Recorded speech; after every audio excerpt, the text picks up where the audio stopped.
When the servantess saw that the emperor was crying so enthusiastically, they could only cry as well. Their wails were filled with emotion, burning Feng Zhiyao inside out. Feng Zhilin was flabbergasted. How could this be? Had the idea she was so busy preparing been put to rest? Feng Zhiyao was a little regretful that she had added some seasoning to the tea.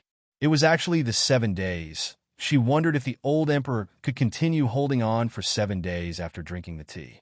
She wondered if he could do that sort of thing with the 72 concubines of the 3 palaces and 6 academies. She definitely wouldn't find out that it was her doing. All right, while they're crying, she has to run far away. Feng Zhiyao secretly sprinkled some aphrodisiac powder on the nearest servant girl. Then she swung her sleeves. The wind was blowing smoothly, and her jade hands were stained with aphrodisiac powder. Feng Zhiyao herself had already taken the antidote, so naturally she would be fine.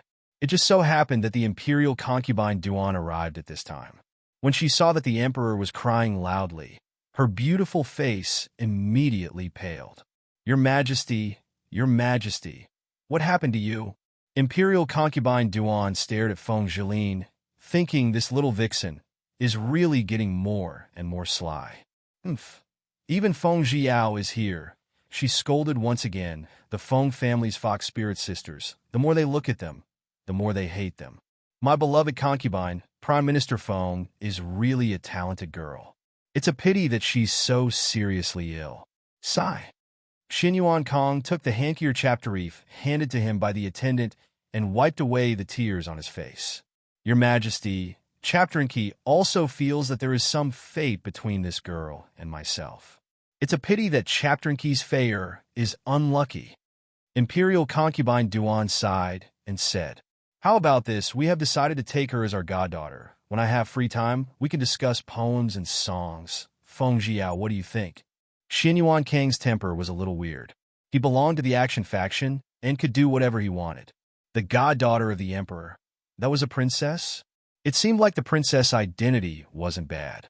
At the very least, those 2 princes wouldn't bother her anymore. It was best to agree to sue chapter a matter as good as this as soon as possible. Feng Zhilin was dumbfounded. Feng Zhiyao had become the emperor's foster daughter. Then wouldn't she also become his foster daughter? What a messy relationship. Imperial concubine Duan could not help but admire the old emperor secretly.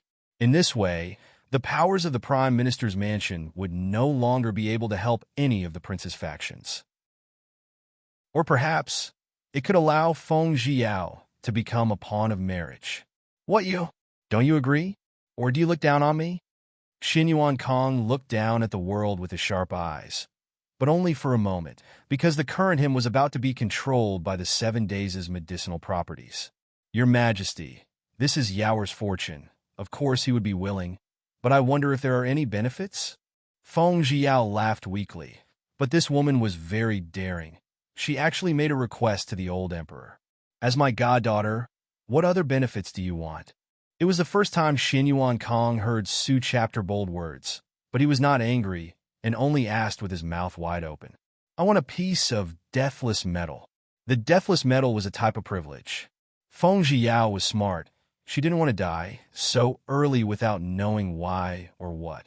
So she wanted to hug the beautiful guy more. No problem. That's it. Don't ask for anything else. Xin Yuan Kong felt that he was almost unable to hold back anymore. This time, he was holding Feng Zhilin, who was standing closest to him in his arms, rubbing her chapterist as he spoke. Okay, deal. Feng Zhiyao beamed. This is great, a blessing in disguise. She had obtained a piece of deathless metal. It was worth the palace. Little Li, quickly bring her down and tell 4th Elder to prepare to give Feng Zhiyao the title of Princess Lianyan and bestow him with the title of a princess of the 1st rank. Xin Yuan Kong quickly finished speaking, and after they left, he could no longer hold himself back anymore. He tore apart his clothes on the spot while hugging Feng Zhilin, then performed passionately. Unfortunately, Feng Zhiyao was brought out of the Green Lotus Palace by the Inner Palace Mistress Lin. After talking about the old emperor and Feng Zhilin, he looked around. Oh my God, the surrounding group of servant girl, including imperial concubine Duan, all took off their chapterists and pants, covering them with gorgeous white flowers. Thus, it became the most popular event in history. Everything that happened next made sense. The old emperor was just playing around. It was called earth-shaking, chapter-aotic, continuous, fiery, and wild, filled with passion. It made those who heard it sigh, and made those who heard it feel what it meant to have Shao Han experience what it meant to have his bones corroded. Of course, this secret of the royal family couldn't be leaked out. After that, the old emperor made everyone seal their mouths. Otherwise, if it was leaked out, it would be a decisive action. Most of the servants were afraid of death, so they could only keep their mouths shut. Feng Jiao walked out of Green Lotus Palace in a good mood, her face constantly smiling. Not far from the Green Lotus Palace was the Ningji Lake. The Ningji Lake rippled and rippled like water. From afar, the water and sky looked the same color of blue and green, reflecting and glowing. The lake is scattered over several islands. The island is built with towering pavilion buildings. There are also strange flowers and plants, unique flavor. At this time, the Ningji Lake scenery was just right. Along the shore, there were green willow trees, and the branch chapters and leaves of the trees had been extended with a fresh and tender yellow and emerald green, just like the beautiful eyebrows meticulously painted by the palace maids. Even Feng Jiao laughed when she saw this.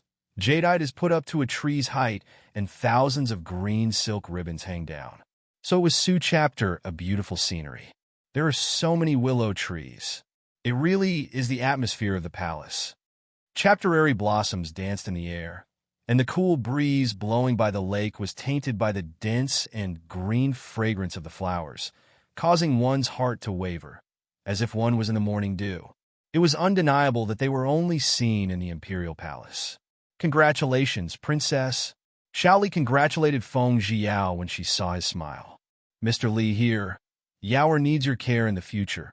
Feng Jiao was very good at being a human, so she quickly took out a blue crystal snuff bottle and handed it over to Xiaoli with a smile. "Thank you for your gift, princess." Before Feng Jiao entered the palace, she had already asked the father Feng about it. This young master Li Zi liked collecting strange snuff bottles the most. This time, Feng Jiao was right. In the palace, Feng Jiao had never thought that she would run into the Crown Prince Wolf, Xinyuan Hao Chapterin. At this moment, Crown Prince Xinyuan Hao Chapterin was wearing a bright yellow Crown Prince attire, leisurely and elegantly waving his bright yellow fan as he chapteratted and laughed with a white-clothed man. Feng Jiao suddenly thought about it. She was already a princess, and that could be counted as being personally conferred by the old emperor. Although she hadn't made it public for the time being, it was going to be soon. Therefore, Feng Jiao smiled sweetly at Xinyuan Hao Chapterin, who was walking towards her. "Servant Little Li greets the Crown Prince." Little Li waved her horsetail whisk and bowed as she greeted. "Yaoer pays respects to Brother Crown Prince. 1,000 years, 1,000 years, 1,000 years." Feng Jiao smiled and bowed as well. "Why did you, Feng Jiao, come to the palace? And why did you call me Brother Crown Prince?" The moment Crown Prince Xinyuan Hao Chapterin was called out by her, he felt very uncomfortable in his heart. How could he not know what was going on with himself? Was it because he did not obtain the embroidered ball last time? "Mr. Li, I'll have to trouble you to explain to Brother Crown Prince what's going on." Feng Jiao pursed her lips, thinking, I should still let Xiaoli tell it to him, in order to let Crown Prince Lang know and believe me. Thus, Little Li clearly explained the sequence of events. Princess Lianyan. Xinyuan Hao Chapterin raised his eyebrows, his slender eyes following the movement of his eyebrows. It was clearly a simple action, but in Feng Jiao's eyes, it was definitely not just a movement, it was a conspiracy. "Yes, Brother Crown Prince." Feng Jiao smiled as calm as the clouds. "How did you become my royal sister in the blink of an eye?" A hint of deep thought flashed through Xinyuan Hao Chapterin's eyes. Feng Jiao kept feeling that the shadow of the man in front of her and the rumored Prince Wuda could not be merged together. If it was Prince Wuda, why did the beautiful man beside him let her see the beautiful man Li Jinran? It was just that there was a slight difference after looking at it carefully. Sigh. Why did she think of Jinran? Where did he go? Or did he run into a pear blossom demon and hide him? Don't think about it anymore. Let's deal with the matter at hand first. At this moment, she saw the young man beside Xianyuan Hao Chapterin, who took an indifferent attitude towards her and had only lightly glanced at her, but his eyes did not reveal any hint of shock. He only smiled at Xianyuan Hao Chapterin like a friend and did not have the intimacy between lovers. He wore snow-white clothes and had snow-white hands.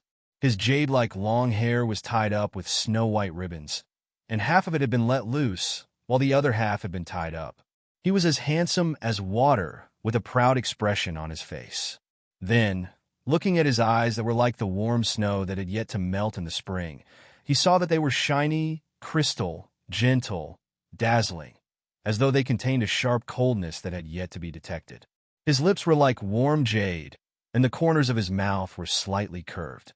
Xianyuan Hao Chapterin looked at the young man beside him for a long time before he smiled and said, "This is my younger cousin, Morong Chapteron.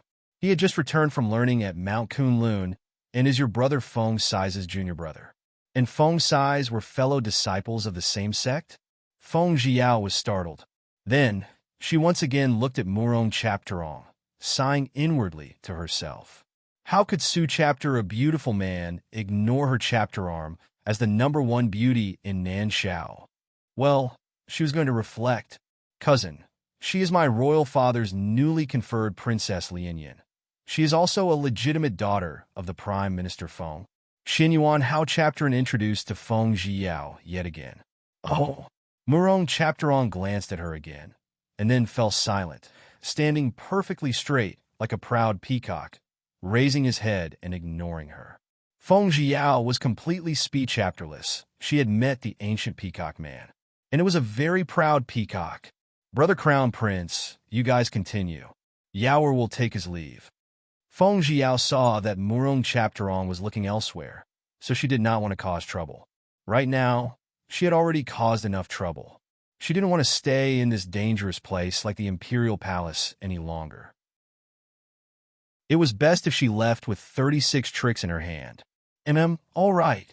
Xianyuan Hao Chapterin seemed to have chapter-arranged. He did not make things difficult for her and only continued to talk about Morong Chapteron's skills at Mount Kunlun. Xiao Li dutifully escorted Feng Jiao to the entrance. "Princess, this servant thinks that the Emperor's rewards will arrive at Prime Minister's mansion tomorrow. Remember to wake up early tomorrow. Kneeling to welcome your grace." Little Li smiled as she shook her whisk, commenting on Yang Fei's latest chapter. "Thank you, Mr. Li, for the interesting snuff bottle. I will definitely remember you." Feng Jiao smiled and teased. "Then this servant will be waiting for the princess reward. Haha." Little Li smiled and turned away. Feng Jiao also got on the Prime Minister's mansion's luxurious carriage, and it was Wan Sanzi who drove the carriage. "Eldest miss, you left for quite a while. Are you all right?" Wan Sanzi asked in concern. "I'm fine. Let's go back to the mansion." Feng Jiao happily got on the carriage. Nian study of the Prime Minister's mansion. "Father, isn't bestowing the title of princess a good thing? Why are you frowning?" Feng Jiao didn't understand why Father Feng's expression seemed to be as bitter and tight as if he had smeared a yellow lotus fruit. "Do you know? Since ancient times, she wasn't a princess of the royal family, so she could be used as a pawn in the marriage between the two countries. How could you be so stupid as to give your consent?" Feng Wucai angrily struck the desk with his palm, almost splitting a hole in it. Luckily, the desk was made of southern real wood. It was extremely sturdy and hard. "Father, I only believe in victory overall. In this sort of situation, if I do not agree and the old emperor rages, then my life will be forfeit." Feng Jiao curled her lips. The reason was because Father Feng should not have concubines and should not have so many daughters. "Besides, father, don't I have a fiancé? That pockmarked beggar?" Feng Jiao explained. "A pawn of a marriage? She had always been a living weed that could get along with the wind and water wherever it went." "That's right, that's good. Father will immediately find someone to chaperon a lucky day. You and him should get married early." Feng Wucai felt that this was the only way he could relax. He didn't want Yaoer to marry that far. To marry her to Feng Sai's? Laughed to death. He would go down to tease Feng Sai's and ask him about it, Yao, it's decided. Feng Wucai said decisively. Fine. As long as you can find that pockmarked beggar, that's fine. However, even the father Feng would find it hard to find him. Feng Zhiyao was elated, humming an English song as she walked back to the begonia garden. Suddenly, her provocative English song suddenly stopped because two extremely handsome and black-bellied earth dragoons were playing chapterus under the crabapple blossoms with bright smiles on their faces, causing her to unconsciously take 2 steps back. Yao, you seem to be in an extremely good mood.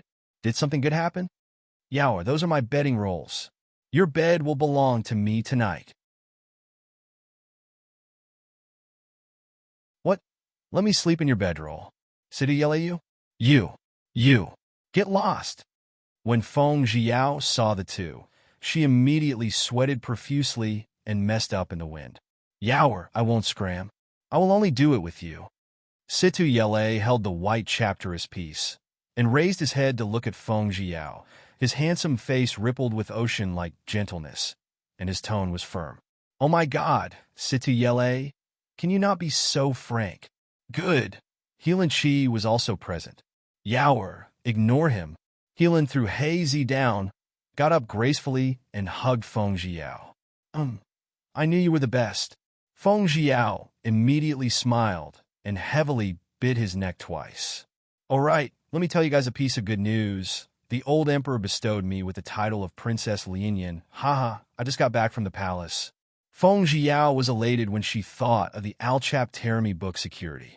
She didn't expect the old emperor to be so generous. What? Princess Lianyan?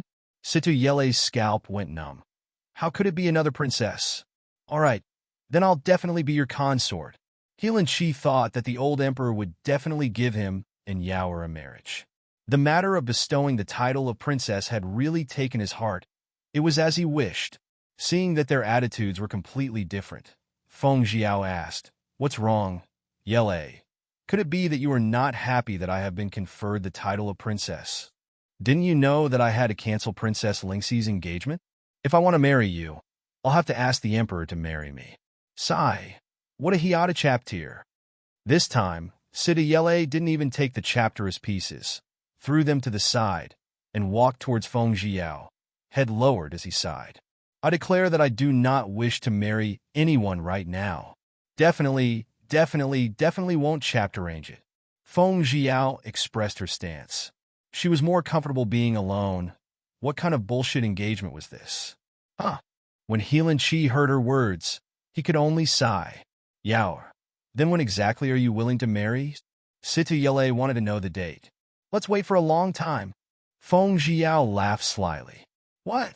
How many years has it been? The corner of Situ Yele's mouth twitch-chaptered. How many years has it taken for me to live on in this world? Hearing this, Heelan Chi's body trembled, cold sweat running down his back. How about this? You don't want to force me to marry. Why not just be my bed warm-up lover? Feng Zhiyao did not care about those worldly rumors. She just wanted to do whatever she wanted and have a unique and flamboyant chapter actor. It's fine if she's luchap terrorist or lustful, but is it easy for her to be transported once? Furthermore, beautiful men were devils that were used for sleep to fight for hegemony. Yao, how can you say Su chapter shameless words? When Situ Yele heard the words bed-warming lover, he was thoroughly angered and grieved. What is it? You are only allowed to have 3 wives and 4 concubines, so you don't allow me to recruit a warm bed lover? Feng Zhiyao thought that it would be best if Ye chapter and every one of them could leave in anger. Only then would she be able to find other delicacies. Yao, you can't speak nonsense. Heelan Chi immediately raised his hand to cover Feng Zhiyao's mouth. Why? Feng Zhiyao asked them as she blinked her bright, clear eyes. Yaoer, you are dreaming. Situ Yele glared at her. Yaoer, you are unrealistic. Heelan Chi also nodded his head in agreement with Situ Yele's words. You two antiques that have not melted for 1,000 years, scram. The farther you go, the better.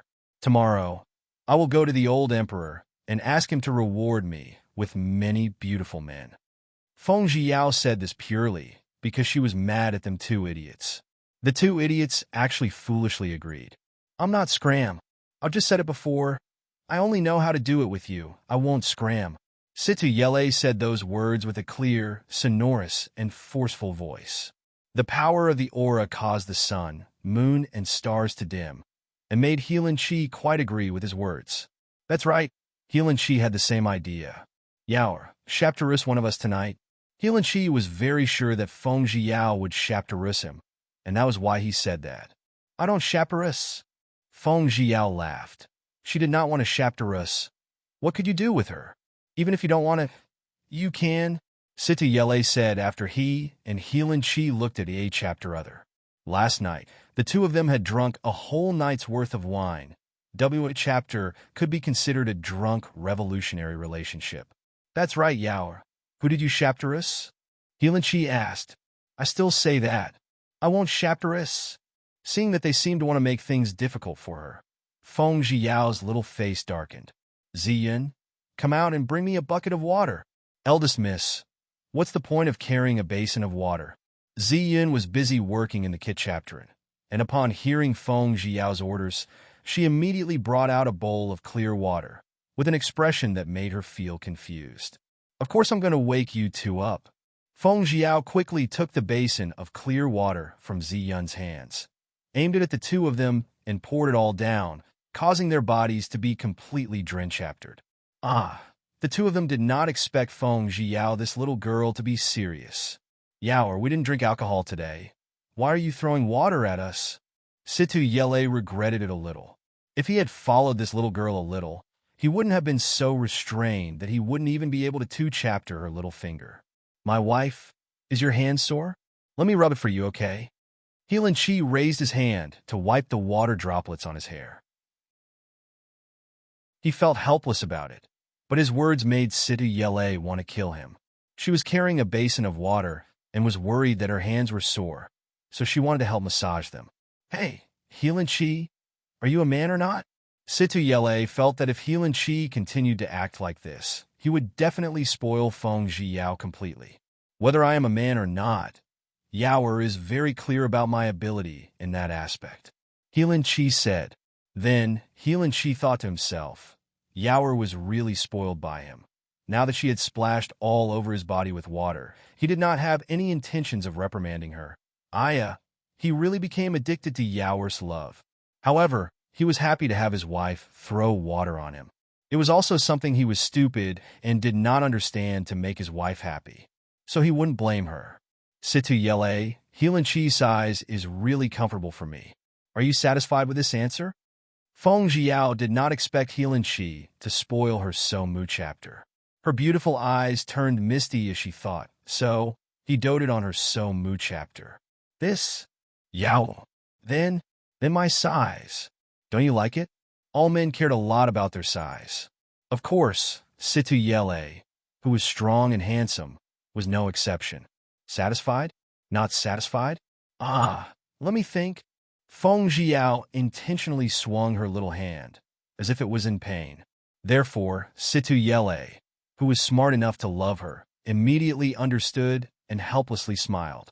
He helped her gently rub her slender arm, and naturally took the other arm for himself to rub as well. Feng Zhiyao felt like a queen that was enjoying the care and attention of beautiful men. She was in an extremely good mood, the corner of her lips slightly raised as she looked around, her beautiful eyes fluttering with unconcealable brilliance. Getting rid of one is one. Getting rid of two is a pair. Not bad, it's very comfortable. Feng Zhiyao's face blossomed into a smile, like a warm March after sun, warm to the heart. Eldest miss, dinner is ready. Ziyan covered her mouth and laughed.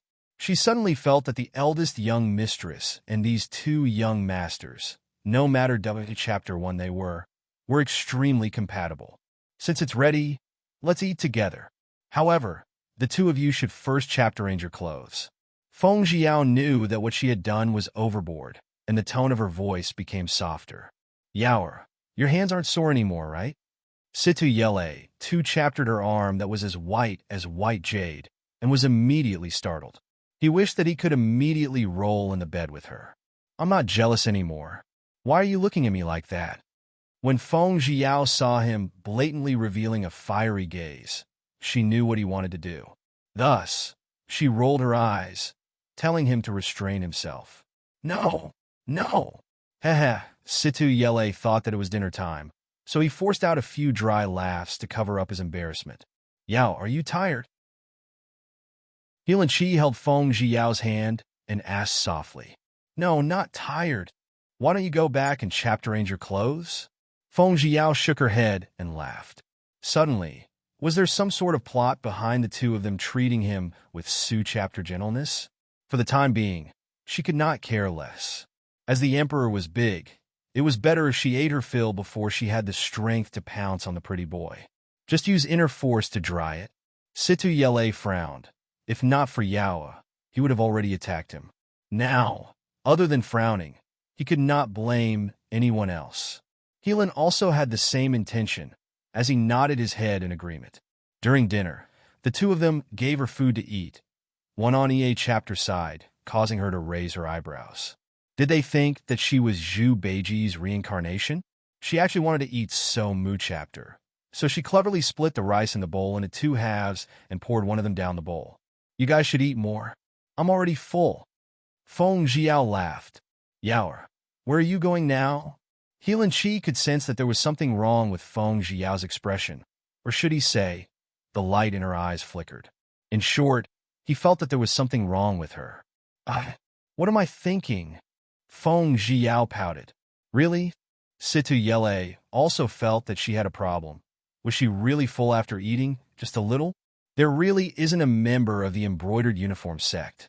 Don't keep pressing me, as if I'm going to be interrogated in the 3 halls. No.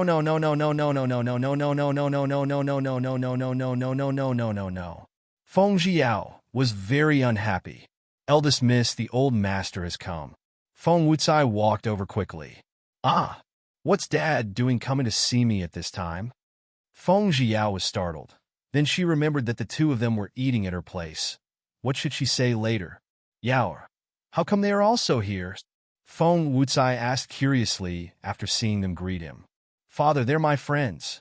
They only came to Begonia Garden to eat because they thought that Zi Yun had good culinary skills. Feng Jiao walked in front of Feng Wucai with small steps and said coquettishly, Is that so? Feng Wucai secretly laughed, thinking that Yaoer was truly a girl that could not be stopped. However, this was also good, since after becoming a princess, she would marry her relatives far away. Yes. Feng Jiao quickly nodded her head. I believe Yaoer has already told the two of you about her being conferred as a princess, right? Feng Wucai caressed his beard and laughed. As he spoke, he observed their reactions. Master, my heart towards Yaoer, the heaven and earth can be seen, and the sun and moon can be seen. So don't worry, no matter what, I won't let Yaoer marry into another country. Situ Yele immediately continued the conversation, trying his best to express his attitude. Master, I respect Yaoer's decision. Helan Chi looked at Feng Jiao and sighed. He knew that even though Feng Jiao looked weak on the outside, she was actually a black-hearted person. She would definitely not do something that would cause her to suffer a loss.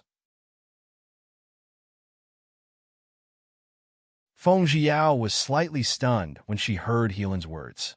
However, she was mostly moved. He was accepting of her, and he was trying to get to know her. This was very good. Therefore, Feng Jiao smiled. Dad, don't let your thoughts run wild. It's already so late. You should hurry up and rest. Tomorrow morning, you still have to go to the morning court. Feng Jiao comforted him, thinking that Father Feng's worries were not without reason, but she would think of ways to avoid them. Well, what about them? You wouldn't be living in your begonia garden, right? Feng Wucai smiled as he ridiculed. A profound light quickly flashed past his eyes. It seemed that he wanted to chapter arrange the guards of Prime Minister's mansion into a bat chapter of death soldiers, and not just anyone could come to his Prime Minister's mansion. Father, what are you thinking about? It won't happen. They've already finished eating, so of course they'll leave together with you. Feng Jiao looked at Situ Yele and Helan Chi, and turned to Feng Wucai and said, Yaoer, I shall take my leave now. Heelan didn't want to leave any bad impression on his future father-in-law, so he stood up and said, "Yeah, I have to leave too. You should rest earlier." Situ Yele's elegant and persistent handkir chapterif moistened her chapteriks as she stood up and said. In reality, none of them wanted to leave so quickly. However, since they wanted to leave a good impression on their future father-in-law, they could only reluctantly leave. "Dad, take care," Feng Zhiyao said as she sent them to the entrance of Begonia Garden, full of smiles. "Amen, Yaoer. Remember to wake up early tomorrow morning." After Feng Wucai finished speaking, he walked away together with Heelan. Feng Zhiyao later on thought that they would definitely think of a way to return to Begonia Garden even if they left their bedroll there. "Eldest miss, do you want to take a bath?" Ziyan asked with a smile. "No, not today." Feng Zhiyao shook her head. Feng Zhiyao waited for Ziyun to sleep before chapter-ranging into a night attire. Just as she was about to fly out of the Begonia Garden, he saw a black-clothed Father Feng appearing on the short wall. "Yaoer, who are you meeting?" Feng Wucai asked. Fortunately, he had taken the initiative and chapter-ranged all the guards around Begonia Garden to the Feng family warriors. Didn't I feel that I ate too mu chapter and came out to take a stroll?" Feng Zhiyao pulled down the black veil over her face and laughed awkwardly. "Yaoer, stop bullshitting. You are the young miss of the Prime Minister's mansion. EA chapter and every word of yours represent the Feng residents. Daddy does not wish for you to be like Chionger and do the ugly things of getting pregnant first." Even though Feng Wucai really wanted to hug his grandson, he didn't want the chapter-riled to have already been born without a marriage. Therefore, at the moment, Feng Wucai was stern, his eyes sharp. "Father, how can I be like Feng Zhiqiong? You have to be at ease for 100. In terms of security, I will take care of it." She didn't dare say that she did not want a chapter-riled. If she said that, Father Feng would definitely be angered to death. However, when Feng Wucai heard that she would take care of her safety measures, the corner of his mouth twitch-chaptered for a long time. This girl was forever shocking, making him feel extremely helpless. "It's good that you know what you're doing. Hurry back to your room and go to sleep." Feng Wucai waved his hand towards Feng Zhiyao. "Understood, father." Feng Zhiyao returned unwillingly. Looking at Feng Zhiyao's dark figure, the corner of Feng Wucai's mouth lifted into a doting smile and thought to himself, "Daddy is doing this for your own good. If you go out so late at night, Daddy will really worry about you." It was another cloudless, warm morning. Due to Father Feng's orders last night, Feng Zhiyao woke up a long time ago after being called by Ziyun. "Eldest miss, quickly go to the lobby to thank us." It was the butler's voice. He was now standing by the door, waiting with a smile on his face. Seeing Feng Zhiyao dressed in a crimson yin dress, he immediately cupped his hands and smiled. "Congratulations, First Mississippi. She has been conferred the title of a princess by the Emperor. Now that the Emperor's reward has been delivered to the front hall, the Lord wants you to hurry over to receive the imperial edict." "All right," Feng Zhiyao said with a sweet smile. So Feng Zhiyao brought Ziyun and the butler to the hall. When Feng Zhiyao accepted the decree to thank her, all the aunts in the family congratulated her. Only third concubine was so angry that she gritted her teeth with a face full of displeasure. Feng Wucai and Feng Zhiyao both did not expect that the one who would pass down the decree would actually be Xin Yuan Haoan himself. When Feng Zhiyao personally saw him out and passed by the lotus pond, he stopped. He held her hand and asked suspiciously, "Girl, why did you become the foster daughter of my royal father?" He could not understand, in just a few days of effort, how did the girl suddenly become his royal sister? Feng Zhiyao told him everything that happened yesterday, causing his brows to knit tightly together. "That's the way it is." Feng Zhiyao laughed.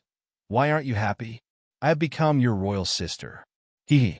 Unexpectedly, his long and clean fingertip slid across her chapterik and raised his hand to stroke the hair at her temples. As if it was a burning hot strand of hair that followed his finger to suddenly freeze on her chapterik.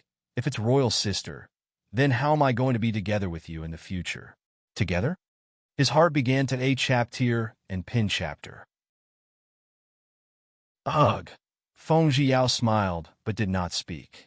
Xin Yuan Haohan only looked at her with a smile without speaking a word, but his eyes were filled with a lingering look. She saw that his smile was a little weird and was bored to death.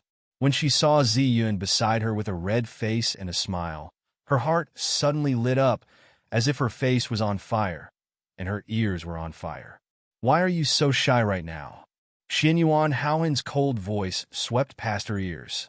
When Feng Jiao thought of the palace maids and unichapters standing at his side, she hurriedly tried to retract her hand and anxiously said, "Don't." The corners of Xin Yuan Haohan's usually cold eyes suddenly filled with a hint of a smile. However, his smile grew wider and wider.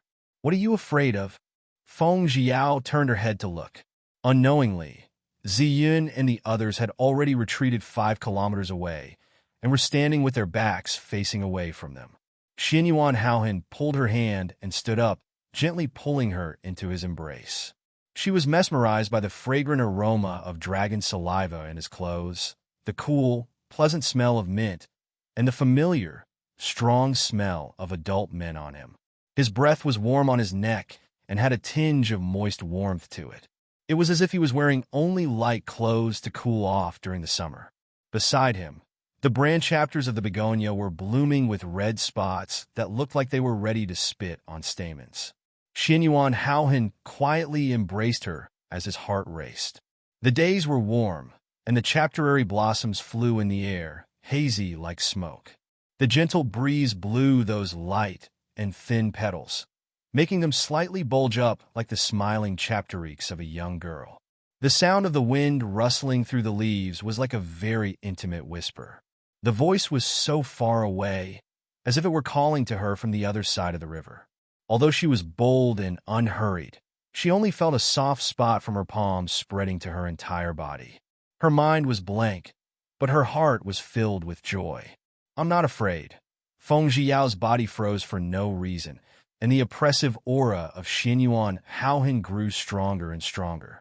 "Are you really not afraid?" Xin Yuan Haohan's arms tightened as he looked at her eyes that were deep as the ocean, unable to see the bottom. Feng Jiao was surrounded by a wave of pressure. Her head was slowly moving backwards. The Xin Yuan Haohan in this state made her feel unfamiliar. Her entire body was releasing a plundering, domineering aura, as though she was going to eat her alive.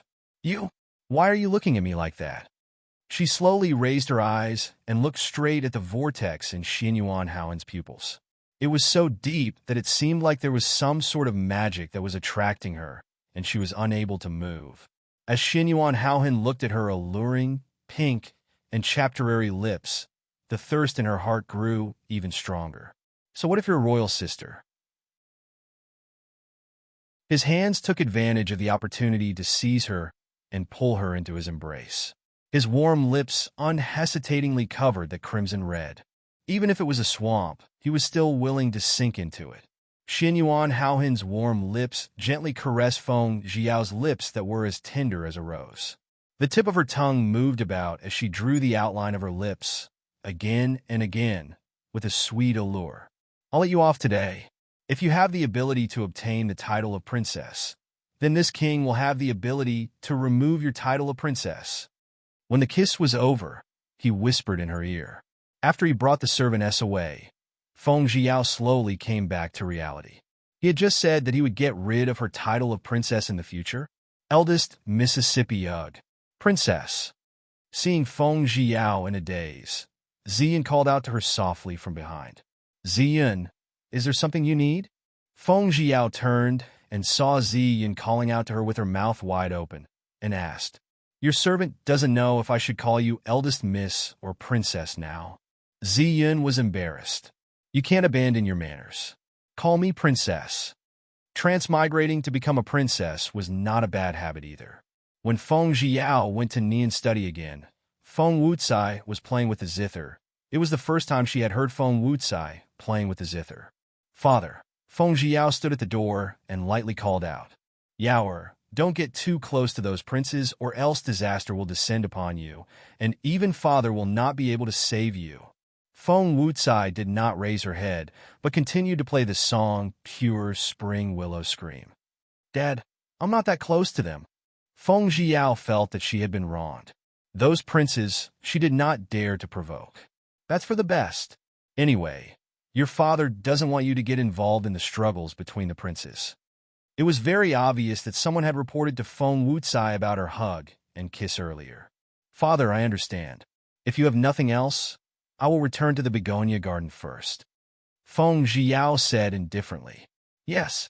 Feng Wucai waved his hands, indicating that she should take her leave. Right. The imperial edict just said that the emperor has bestowed Rising Sun Villa upon you to be the princess mansion. When do you want to move in? The moment Feng Wucai saw her turn around, he suddenly called out to her. You can move it when you want. I'm not in a rush. Feng Zhiyao said blandly. She could not move over if she went there. Those earth ape rats would definitely not let her go. She decided to stay in Begonia Garden obediently. After all, based on her father's attitude, he would definitely send experts to protect her Begonia Garden. All right, then you can leave now. Feng Wucai was satisfied with the answer and laughed. For rainy days had passed. These past few nights were rather quiet. The Earth Dragoons really hadn't appeared. However, since they did not appear, Feng Zhiyao felt that her days were boring. Thus, on the fifth day, the weather just so happened to be very good. The sun was bright, and it was a perfect day for a trip. Early in the morning, Feng Zhiyao had already put on a purple, beautiful dress with golden butterfly patterns on it. The dress was newly made, and it was gorgeous. Feng Zhiyao said that she looked good in it. Feng Zhiyao thought it was beautiful too, and wore it. Princess, where are we going? In the carriage, Ziyan asked with a smile on her face. Naturally, I'm going to inspect the business of First Super Torrent of Xianyang. Is it as business as I imagined? Feng Zhiyao casually replied. However, Feng Zhiyao still felt a bit of unease in her heart, especially since the Imperial Guards were seer-chaptering house by house. Ziyan, have you investigated clearly? Who are these Imperial Guards looking for? Feng Zhiyao asked. It is said that the Crown Prince is looking for a beautiful young man called Ruiyu. It is said that she is incredibly beautiful. Ziyan asked what happened just now. Beautiful youth? The Crown Prince was looking for him? Could it be the red-clothed youth that Uncle Xian saved last time? Could it be that the youth in white was really the Crown Prince's catamite? Princess, what's wrong? Ziyan looked at the dumbstruck Feng Zhiyao and waved her hand in front of her eyes. Stop swaying so mu-chapter that I want to doze off. Feng Zhiyao yawned lazily. Yes. Oh. Ziyan thus kept quiet. That's right. Why don't we go to the residence bestowed upon me by the emperors? Feng Zhiyao had actually wanted to go to the store to see the chapter-can soup business, but she suddenly didn't want to meet Xinyuan Haoyu, so she chapter-arranged her mind. Since the weather was good today, she might as well go and take a look. Princess, there are too many people, and the carriage is not easy to pass. Can you take a detour to the back street of the market? The Soei chapterman, Wan Sanzi, who was driving the carriage, asked. The carriage moved slowly. He asked Feng Zhiyao to chapter-arrange the route. All right, go around it. Feng Zhiyao nodded. She was also not willing to get too close to the crowd. Furthermore, the distance from here to the manor was not too far. Furthermore, the Imperial Guards were looking for her, so she was too lazy to cause any trouble. The carriage turned into another street with very few pedestrians. The noise of the market gradually died down, and only the footsteps of a few pedestrians could be heard.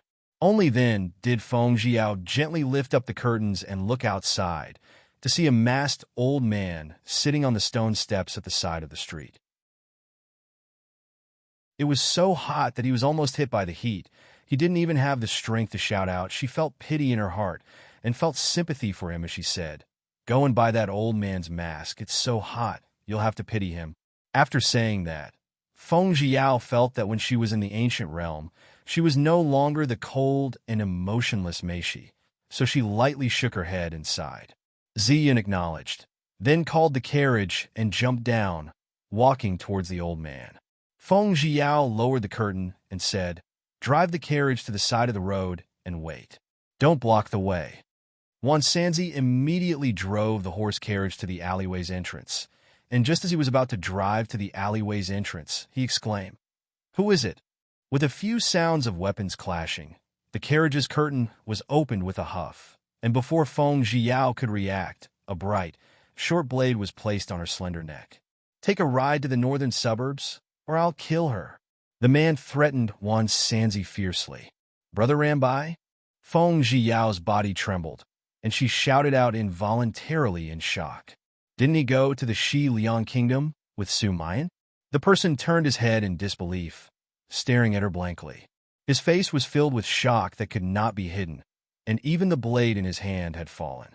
Just as he was in a daze, Wan Sanzi suddenly threw out the short blade he was holding with his backhand, and the two immediately started fighting in the narrow carriage. "Stop!" Feng Jiao growled. The two of them stopped at the same time. Feng Jiao frowned and was about to say something when she heard Ziyun's little voice sound out. "Princess, we have bought all of them." She gave Wan Sanzi a meaningful glance and said in a low voice, "Take her away." Wan Sanzi nodded his head, then immediately retreated. Feng Jiao picked up the dagger and gave it to Mo Rambai. She then said calmly, "Hide in the carriage." Outside the carriage, Wan Sanzi smiled at Ziyun. "Ziyun, the princess said that she wants to eat Zhang Shengji's plum blossom sugar. You go and buy 2 bags first. I will drive Miss back home first." Ziyun did not hesitate to follow the order, handing the wrapped-up noodle to Wan Sanzi. Then he turned and left. "Brother Rambai, you're injured?"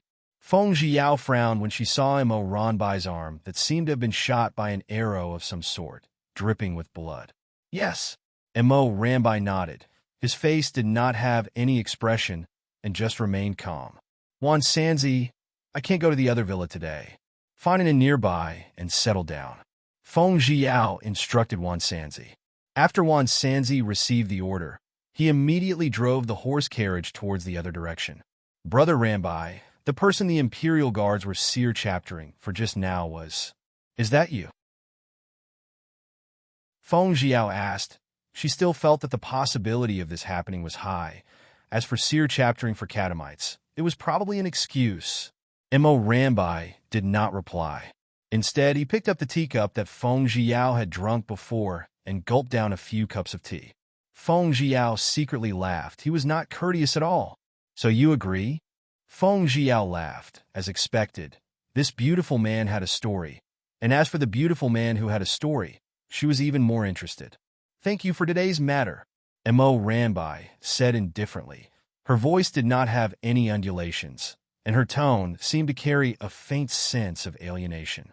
"Brother Rambai, I will help you chapter arrange your appearance first. Otherwise, if those people seer chapter the inn and find you, you will be in trouble." Feng Jiao frowned and said, even though this beautiful guy was indifferent, when Beitang Ziqian wanted to use the black jade fan to bully her, it was still with the help of the beautiful guy in front of her. No matter what, she would definitely help him get through this time. As for why he would become the target of a large number of the Imperial Guard seer chapters, that was not what Feng Jiao wanted to investigate, because she believed that everyone had their own secrets. "Yes," he said lightly. Just as the two of them were talking, they suddenly heard Wan Sanzi's surprise shout, and the carriage suddenly stopped. Feng Jiao was caught off guard and almost knocked into the wall. Luckily, Mo Rambai pulled her back in time. "Sir, what are you doing? Why are you stopping my carriage?" Wan Sanzi asked loudly on purpose. Feng Jiao looked through the gaps of the carriage and saw a group of Imperial Guards wearing bright and colorful clothes standing in front of the carriage. Before Wan Sanzi could even finish speaking, they had already surrounded the carriage. Mo Rambai took out his short blade and was about to fight to the death with it, but he was stopped by Feng Jiao. At this moment, the people surrounding the carriage opened up a path for them. A commander of the Imperial Guards was riding his horse forward. Wan Sanzi bellowed, "Master, this is Princess Lianyan's carriage. What are you all doing?" He did not come with good intentions. There was still a person on the princess carriage of unknown origin. If there was any situation, he could only bring the princess out with him. The commander ignored him and looked at the carriage with the curtain tightly shut and said coldly, "So what if you're a princess? Seer chapter the train for me." Immediately, several Imperial Guards dismounted their horses and chaptered the carriage. "Stop! This carriage is my Princess Lianyan, and it is also the legitimate daughter. How can we let him casually seer chapter us?" Wan Sanzi anxiously blocked in front of the curtain. Bastard, we are here to capture a spy from the enemy countries. We clearly saw him running into this alley, yet your carriage was stopped here. Could it be that the spy was here to support him? The commander asked angrily. Wan Sanzi, let him investigate. Feng Jiao's beautiful voice sounded out. The curtain of the carriage was lifted, and Feng Jiao walked out. The dazzling sunlight shone down on her body, as if it was plated with a gold light. The gentleness was filled with holiness, like the rainbow in the sky. It was extremely beautiful. I am a Princess Lian Yin under the title of Emperor. How can I have anything to do with the enemy nation's spy? All of you can go and sear chapter, but don't mess up my things. After Feng Jiao finished speaking, she jumped down from the carriage. Two imperial guards climbed onto the carriage and parted the curtains. The interior of the carriage was rather simple, and it was obvious at a glance that there was only a single soft chapter air and a small cabinet that could not be used to hide people. The two looked around, got out of the carriage, and went in front of the commander to report, "Sir, there's no one inside." The commander was startled, then laughed. "A misunderstanding disturbed Princess Lian Yin. Please forgive me." He naturally heard that the emperor had adopted a foster daughter a few days ago, but he didn't expect that the person in front of him was actually this person. Feng Jiao chapteruckled. "Of course, you guys are also responsible. How could I blame you?" The commander saw that she was tolerant. Her bearing was natural, and he praised her in his heart. This girl was indeed not an ordinary person. No wonder she was able to make the emperor personally bestow the title of Princess Lian Yin upon her, allowing her to join the imperial jade butterfly. With his order, a group of people quickly retreated, as expected of the well-trained Nan Shao's imperial guards. When they left, Wan Sanzi broke out in a cold sweat because of what happened just now. "Princess, luckily you're smart, otherwise, you'd be in big trouble today. Otherwise, how would the old master explain himself?" "Wanzi, I didn't expect you to know some martial arts. I really can't see through you." You did very well, just now." Seeing that the danger was resolved, Feng Jiao laughed and ridiculed. "He only knows the basics." Wan Sanzi blushed from embarrassment. He was honest and loyal. Maybe he was not used to being praised by others. To be modest is a good thing. Quickly find an inn and settle him down." Feng Jiao instructed with a smile. "All right." Wan Sanzi nodded, then asked, "Where's the young master?" "Over there." Feng Jiao pointed to the bottom of the carriage. "Brother Rambai, come out," she called out tenderly. Then, a wooden board fell from the bottom of the carriage, followed by a person. It was Mo Rambai. When Mo Rambai once again entered the carriage, Feng Jiao did not say a word and quietly sized him up. "Why are you looking at me like that? When had Mo Rambai ever been looked down upon by a young lady for so long?" Therefore, at that time, his handsome face was blushing red as he asked, "I was thinking, why has the blood on your arm suddenly stopped bleeding? And you didn't use any gold sore medicine just now?" This was what made Feng Jiao very curious. If you seal off the acupoints there, the natural blood will solidify. Mo Rambai lightly sighed and said, "I'll help you bandage it." In the end, Feng Jiao's heart chaptered for the beautiful man who was injured. She immediately tore a corner of her skirt and wrapped it around him, forming a beautiful bow. This bow tie made Mo Ranbai's handsome face turn black. "Stop looking, isn't this really pretty? I'm really different from others when I wear the butterfly knot." Feng Jiao smiled at him. Then, Feng Jiao picked up the tea leaves from the teacup and rubbed it with her palm. She rubbed the juice and carefully rubbed it on Mo Ranbai's handsome face. And very quickly, the miraculous moment that had happened made Mo Ranbai's face look chapter more ordinary.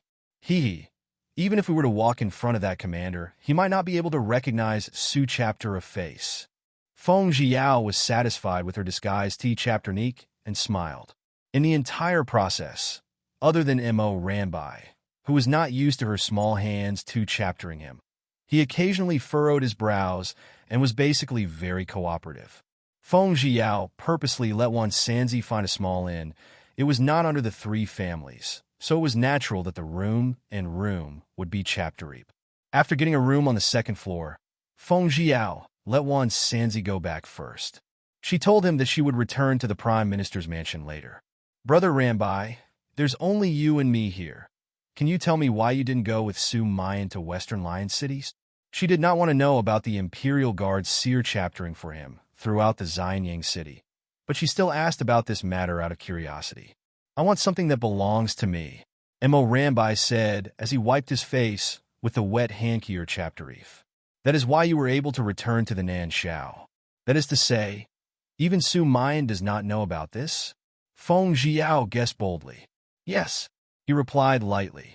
Brother Rambai, Mo Rambai wanted to drink his tea, but when he heard the footsteps outside the door, he immediately chaptered out and covered Feng Jiao's fragrant chapterary lips. Feng Jiao's lips were suddenly covered by Mo Ranbai's slender and white hand, and she could feel the warmth from his palm. The chapter was just in chapters away, so close that she could smell the faint scent of lavender on his body.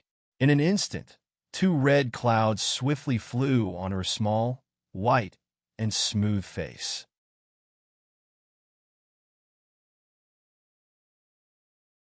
Ugh, I'm sorry. Mo Rambai felt that he went overboard and immediately retracted his hand and apologized with a red and handsome face. So it was just a false alarm. It was the waiter who brought them the bathwater.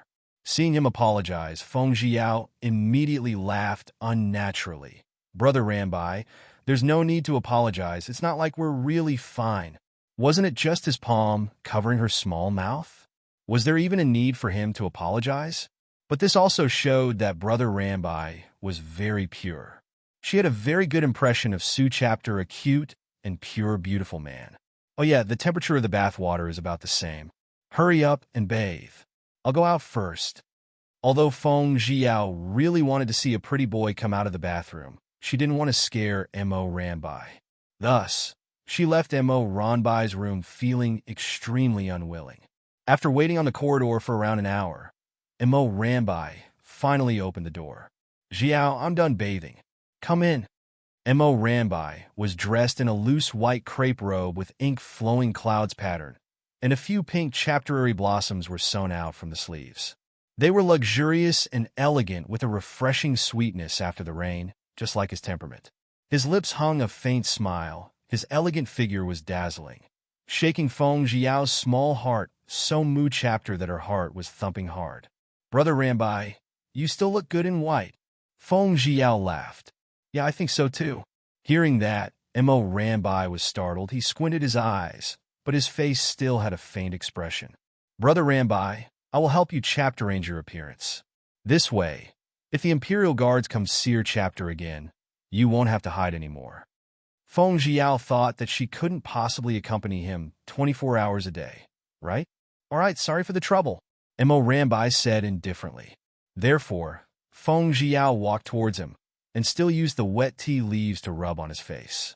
Previously, when they were in the car, the atmosphere was tense, but now that he had relaxed, his eyes could just happen to see the beautiful scenery on Feng Jiao's chapterist.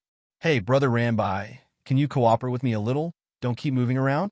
If I chapter arrange your appearance to an ugly one later, you're not allowed to criticize me. Feng Jiao was annoyed. Previously, this man was very cooperative, but now he was like a chapter-illed suffering from ADHD. How could he not cooperate with her obediently? This was the first time Mo Rambai was incoherent. Don't say anything about me. Be obedient and don't move. Feng Jiao's slender and jade-like fingers painted on his fair and handsome face, drawing line after line, extremely detailed and detailed. Due to her slender fingers too chaptering him, it brought about a soft and refreshing feeling. Shockingly, with his rationality, he pushed her away. Feng Jiao was so angry that she did not flirt with him. Why was he using so moo chapter strength to push her away? After pushing her away, Mo Rambai immediately regretted it and immediately helped her up. Jiao, right? I'm sorry. This was the first time in his life that he was apologizing to a girl. My little PP fell so moo chapter it hurt. Mo Rambai, I saved you so moo chapter, But you almost broke me into a bone. What if I fall and become a cripple? Humph! Feng Jiao rubbed her hurting, but she was so angry that blood almost splashed onto her. But he shouldn't be crippled from the fall, right? He did not feel that he had used Mu chapter strength. If you fall and become crippled, I will support you for the rest of your life. Mo Ranbai's face was gloomy as he promised. Humph, it's true that it isn't damage from the fall, but you can take care of it yourself after this. I'm done with it. Feng Jiao was also a temperamental chapter-rilled, but this, she saw his expression, was extremely unwilling, and immediately decided to leave him alone and prepared to leave. Jiao, I was wrong. I won't push you to the ground in the future. Mo Ranbai felt guilty, thinking that his mistake was outrageous. Thinking that a man could do something, or not, he stood up, straightened his back, and blocked her path. Damn, and beyond? What you want is beautiful. If I say no, then no. When Feng Jiao thought about the pain coming from her, but she almost wanted to kill him. It was not on account of him being a handsome man. She really wanted to give him a push as well. Jiao, is that place where your butt hurts? Can I give you medicine? Mo Ranbai was conflicted. He apologized to her mostly in his heart, so he carefully asked her, You don't need to apply the medicine. Let go. Feng Jiao roared at him. Then, all right then, before you leave, help me chapter arrange my appearance first. Mo Ranbai himself did not know how to disguise, so he replied her. I was in a good mood before, but now I'm in a bad mood. How about this? If you can make me feel good, then I'll consider it. Feng Jiao swung her hand, sat on the chapter supported her chapterique with one hand, and looked coldly at him. This? Mo Ranbai was in a difficult situation. What is this? Say something that makes me happy, or I'll go. Feng Jiao, this little girl, was deliberately making things difficult for him. No, you can go. Mo Ranbai shook his head and gave up. Sigh, you're too honest. All right, I'll just help you. Feng Jiao shook her head. Forget it, forget it. After he finished chapter arranging his appearance. Jiao, the last time you planted a sex drug, was it on purpose? Mo Ranbai suddenly asked. These words caught Feng Jiao off guard and made her face turn red. What? How could that be? Feng Jiao did not expect him to grab hold of this weak point and immediately refused to admit it. Is that so? Mo Ranbai did not believe it. When he first saw her, her eyes revealed a burning look, and he still felt goosebumps whenever he thought about it. Amen, of course, you and I have only just met. Why would I give you that sex drug? Naturally, I did it for Su Mayan. Feng Jiao smiled slightly. She was shocked in her heart. How did this man know everything? You like Su Mayan? Mo Ranbai did not know why he suddenly asked this question. And I should like it. Feng Jiao admitted it and nodded. She missed Su Mayan a little and did not know when he would return. Why are you so concerned about whether I like Su Mayan or not? Could it be that you fell in love with me at first sight, Brother Ranbai? Feng Jiao laughed and teased. No, that's not it. Mo Ranbai shook his head. Love at first sight? On the other hand, she was already Su Mayan's woman. How could he get involved with her? Seeing him deny it, Feng Jiao felt a little disappointed in her heart. Originally, beautiful men were not interested in her, but she had a good impression of this fresh and intoxicating beautiful man, and wanted to push him down, but this man was too smart. If she drugged him, it would only be a loss. Forget it, forget it. It was her. After all, it was hers, not hers. A forcefully twisted melon was not sweet. It's getting late, I should go back. Feng Jiao looked at the sky outside the window and said, it was time to leave. The beautiful man did not have her in his heart, and she did not want to stay any longer, so she was tired of it. All right, just now you called yourself this palace in front of the commanders of the Imperial Guards. What does that mean? Could it be that you are the Princess Lin Yin, who was recently bestowed the title of Emperor of the Nanshao? He asked doubtfully. Ah, this is the longest sentence you've said since I've met you. Yes, I am Princess Lin Yin. Feng Jiao laughed. Not Mu chapter. Mo Ranbai shook his head. I think it's good, so be it. Ah, if we really have to go back, then I'll take my leave. Feng Jiao thought that she should return quickly. Otherwise, if she returned too late, Father Feng would definitely talk about her. All right, then I'll send you back. Mo Rambai thought that he had disguised himself and would not be recognized by the Imperial Guards and suggested, "No need, I could do it myself." Feng Jiao shook her head. She had finally managed to save him. Why would she put him in danger? All right, be careful along the way. Mo Rambai chaptered her back as she walked further and further away. It was already dark and windy after dinner. The stars were all over the sky, and the fragrance of the lotus was pleasant. The lakeside is lush with wild grass, narcissus, water kite, and calamus, rustling against the wind. A few waterfowl, white cranes play in it. The night wind blew gently, bringing with it a faint chapterill.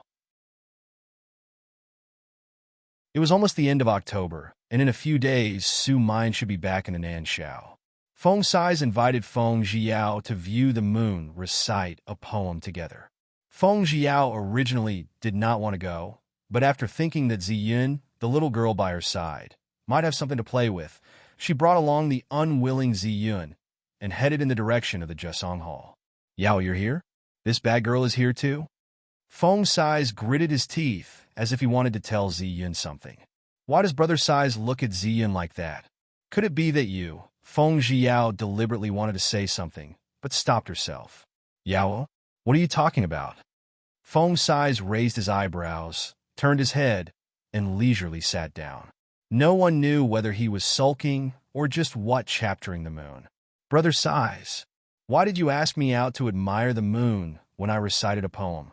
Why did I feel that the moon tonight is not round at all?" Feng Jiao laughed and teased.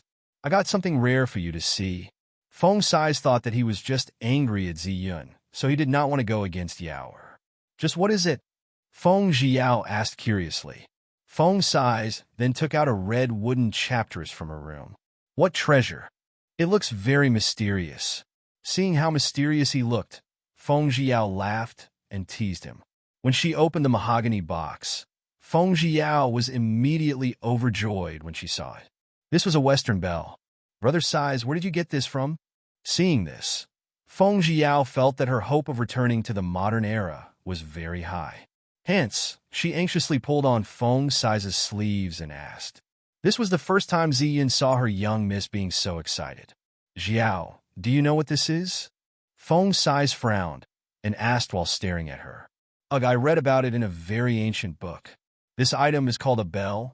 It has an hour hand and a minute hand. It is a type of precise timing tool. It's just that Yao doesn't know where you got this strange item from. How did you get it?" Feng Jiao was very curious as to how Feng Sais obtained it, so he asked him. "Half a month ago, on my way back, it was by the sea, I met a man with blonde hair. His eyes were dark blue, his hair was thicker, his bones were not protruding, his jaw was flat, and his nose was narrow and tall. Maybe he came from overseas and said something that I didn't understand. I gave him some silver, and he gave me this weird thing." As Feng Sais spoke, he immersed himself into his own memories. Hearing Feng Sais' description, Feng Jiao felt that the golden-haired man he met was definitely a citizen of another country. Was there a country like England in this world?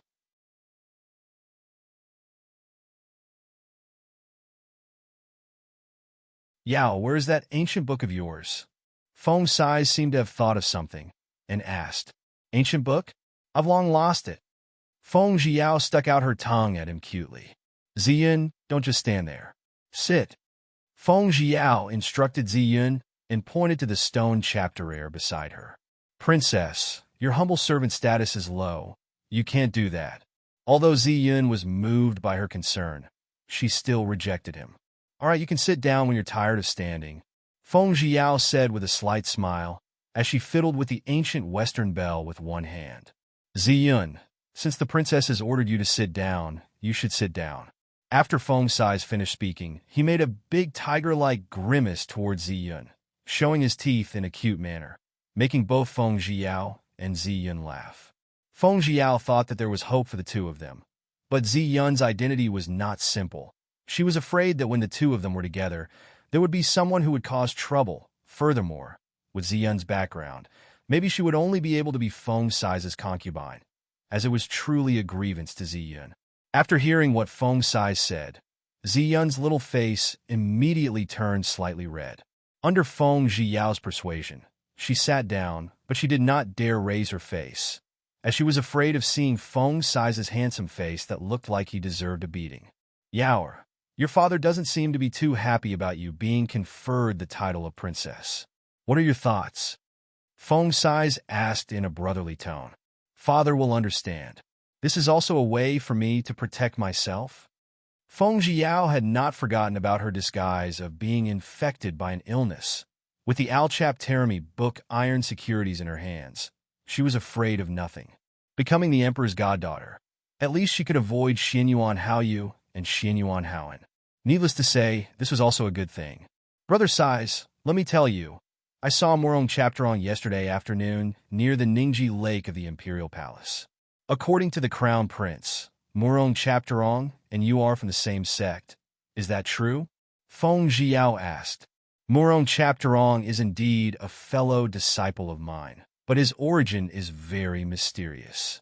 He's my junior brother, and he hasn't even started training, and his light skill is the best. Moreover, his poison arts are invincible in the world. If you see him again, remember to hide away. That guy has a white snake on his body. If you get bitten by that white snake, you'll suffer. Feng Sai's handsome face immediately chapter-ranged when he heard Feng Zhiyao mention his junior brother Morong Chapterong, and he shouted anxiously with fear in his eyes. Brother Sais, is Morong Chapterong really that scary? Feng Zhiyao was really worried after he said this. Anyway, you have to be careful and not to provoke him. Moreover, his identity is a mystery, so up until now, I'm afraid only his deceased master knows of his origins. Feng Sais frowned. Brother Sais, Ziyun and I both feel that your light skill is already the best and fastest light skill, but there is still a faster one. Feng Zhiyao held her forehead and sighed. It seemed that she had to properly learn martial arts. That's right. Morong Chapterong is 17 years old, and there's no one who can match chapter him in the light skill now. It really makes me ashamed. Feng Sai sighed. What? Morong Chapterong is only 1 year older than me? Feng Zhiyao thought of the Morong Chapterong she had met yesterday, and her heart was filled with doubts. Even my late master said that he was a prodigy who cultivated martial arts. However, I can't guess. Why did he appear in the Nan Shao Palace after going to the western regions? Could it be that the sky is going to chapter range? Feng Sai held his head with one hand and the cup of tea in his other hand as he exclaimed, Western regions? Are you saying that Morong Chapterong is from the western regions? Feng Zhiyao was very curious. It was said that the western regions had the most poisons in the place. She was an expert in making poisons, so she was naturally very curious about that mysterious place. I can't be sure. Weird, Yaoer. Why are you so interested in Morong Chapterong? Don't tell me you're interested in him? Want to marry him? Feng Sai asked curiously. Why would he think that way? This was the first time that Feng Zhiyao had asked him about the strange man in Su chapter a detailed manner. It's not that. Brother Sais, don't speak nonsense. That's right. Morong Chapterong was indeed a beautiful guy, but he was so mysterious, and she was also so damn curious. The so-called curiosity would kill a cat, and it just so happened that she was a cat, so she had been preparing for the past few days to go to the Imperial Palace to meet the old emperor and meet Morong de May and the evil man by chapterates. Yaoer, you had better not provoke Morong Chapterong, because people who provoked Morong Chapterong were the unluckiest. Brother Sais, stop talking nonsense. How could I possibly offend him? However, he was a pretty boy, and his poison arts were so good as well. How could she not be curious and compare notes with him to test out his poison arts? Not the best. Hearing her affirmation, Feng Sai heaved a sigh of relief and laughed heartily. Brother Sais, isn't that a poem? Why are we only chapter-adding now? Feng Zhiyao's gaze swept across Ziyun and Feng Sai's faces. Princess, it's already late at night. Shouldn't you go back and rest? Ziyun lowered her head. During the day, she had joyously come to meet him, saying that Master had something to ask of her, so she had to hurry over. She missed him a lot, but when she thought about her unlucky elder sister, her eyes dimmed down. So early. Feng Jiao was a little dispirited. Why would she go back so early? If it was in the modern world, she would be carrying out tasks at night, rolling in bed with a beautiful man, or going online. In short, she wouldn't be as relaxed as she was now. Yaoer, it must be because this girl is tired. Let's just wait for another day before we admire the crescent moon chapter it. All right? Feng Sais looked at the night sky. It was indeed too late, so he decided to let them go back first. All right then, Brother Sais, we will be leaving first. You should go to bed early as well. Feng Jiao smiled lightly. After leaving the Jisong Hall, about half an hour later, they arrived at the Begonia Garden. Feng Jiao, lamenting that the road was far away, also showed how vast the Prime Minister's mansion's land area was. After Feng Jiao bathed and went to sleep, Ziyin returned to her room and quickly chapter-arranged into night clothes. Just as she was about to go out, she noticed the long breaths of many experts near Begonia Garden. Damn, she thought she couldn't get out tonight. Thus, she went back to her ears in frustration, preparing to find an opportunity to meet Master tomorrow at Spring Yard. Forget about Ziyun, who was inside the Begonia Garden. Even the two outside could not come in. Healan Chi had completely cleared out all the petal poison S, and now that he had not seen the beauty for several days, he missed her a lot. He wanted to see her, but seeing that Begonia Garden was surrounded by martial arts experts, their martial arts must be even stronger than the guards, so he did not dare to act rashly. And it just so happened that Situ Yele came as well. Naturally, Situ Yele was also unable to go in and steal from him. WA chapter was why he and him were both extremely depressed. Healan, it seems that Prime Minister Feng has invested quite a bit this time. Situ Yele took off his mask and laughed.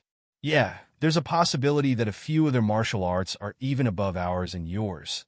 So it's even harder to go in at night to see Yaoer than to ascend to the heavens. Healan Chi couldn't help but sigh. He wanted to kiss his wife. How could it be so difficult?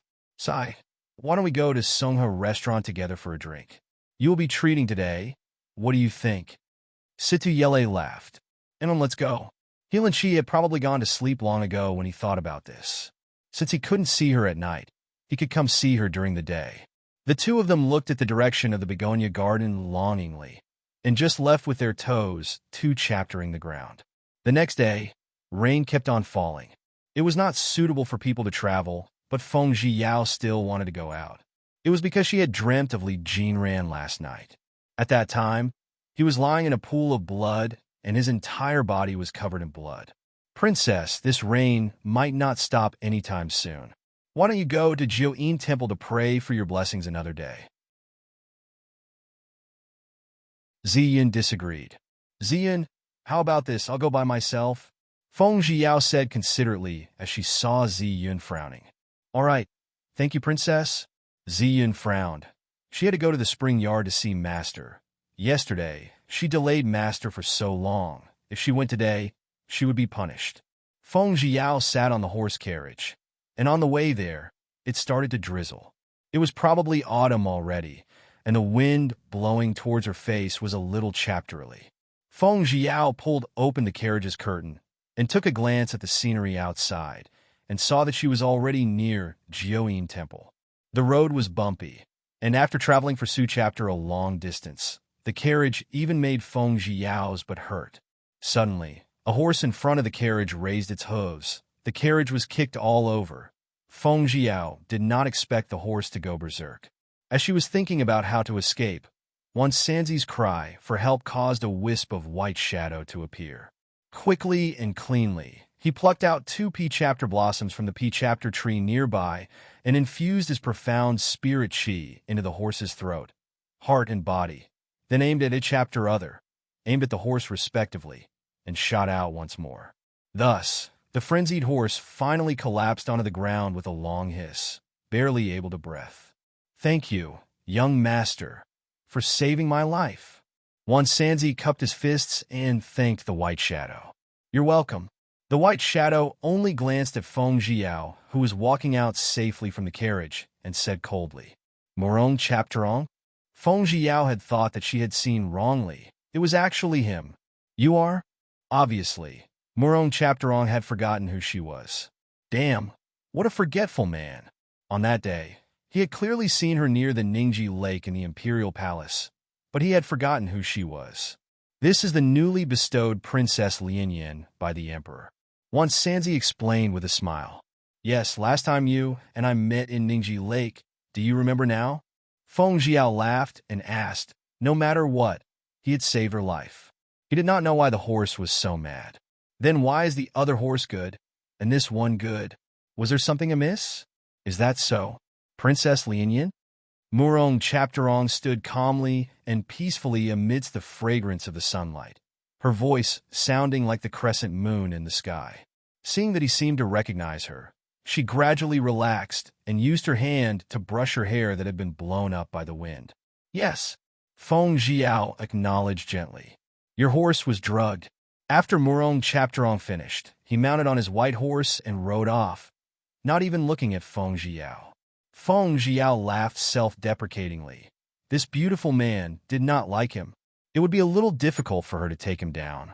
However, looking at his figure, it was likely that she would feel comfortable rolling around in the bed with him.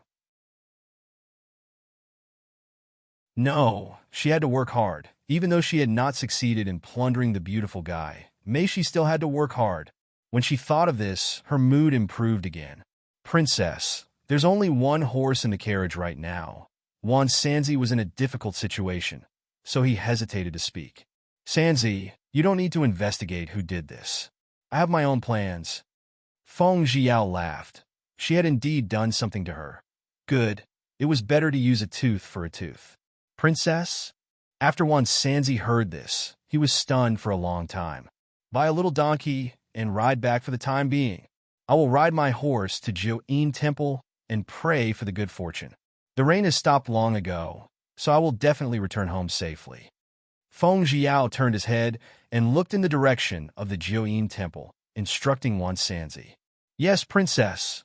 Wan Sanzi looked at her worriedly as he thought to himself. When did the princess learn to ride a horse? How could he not know?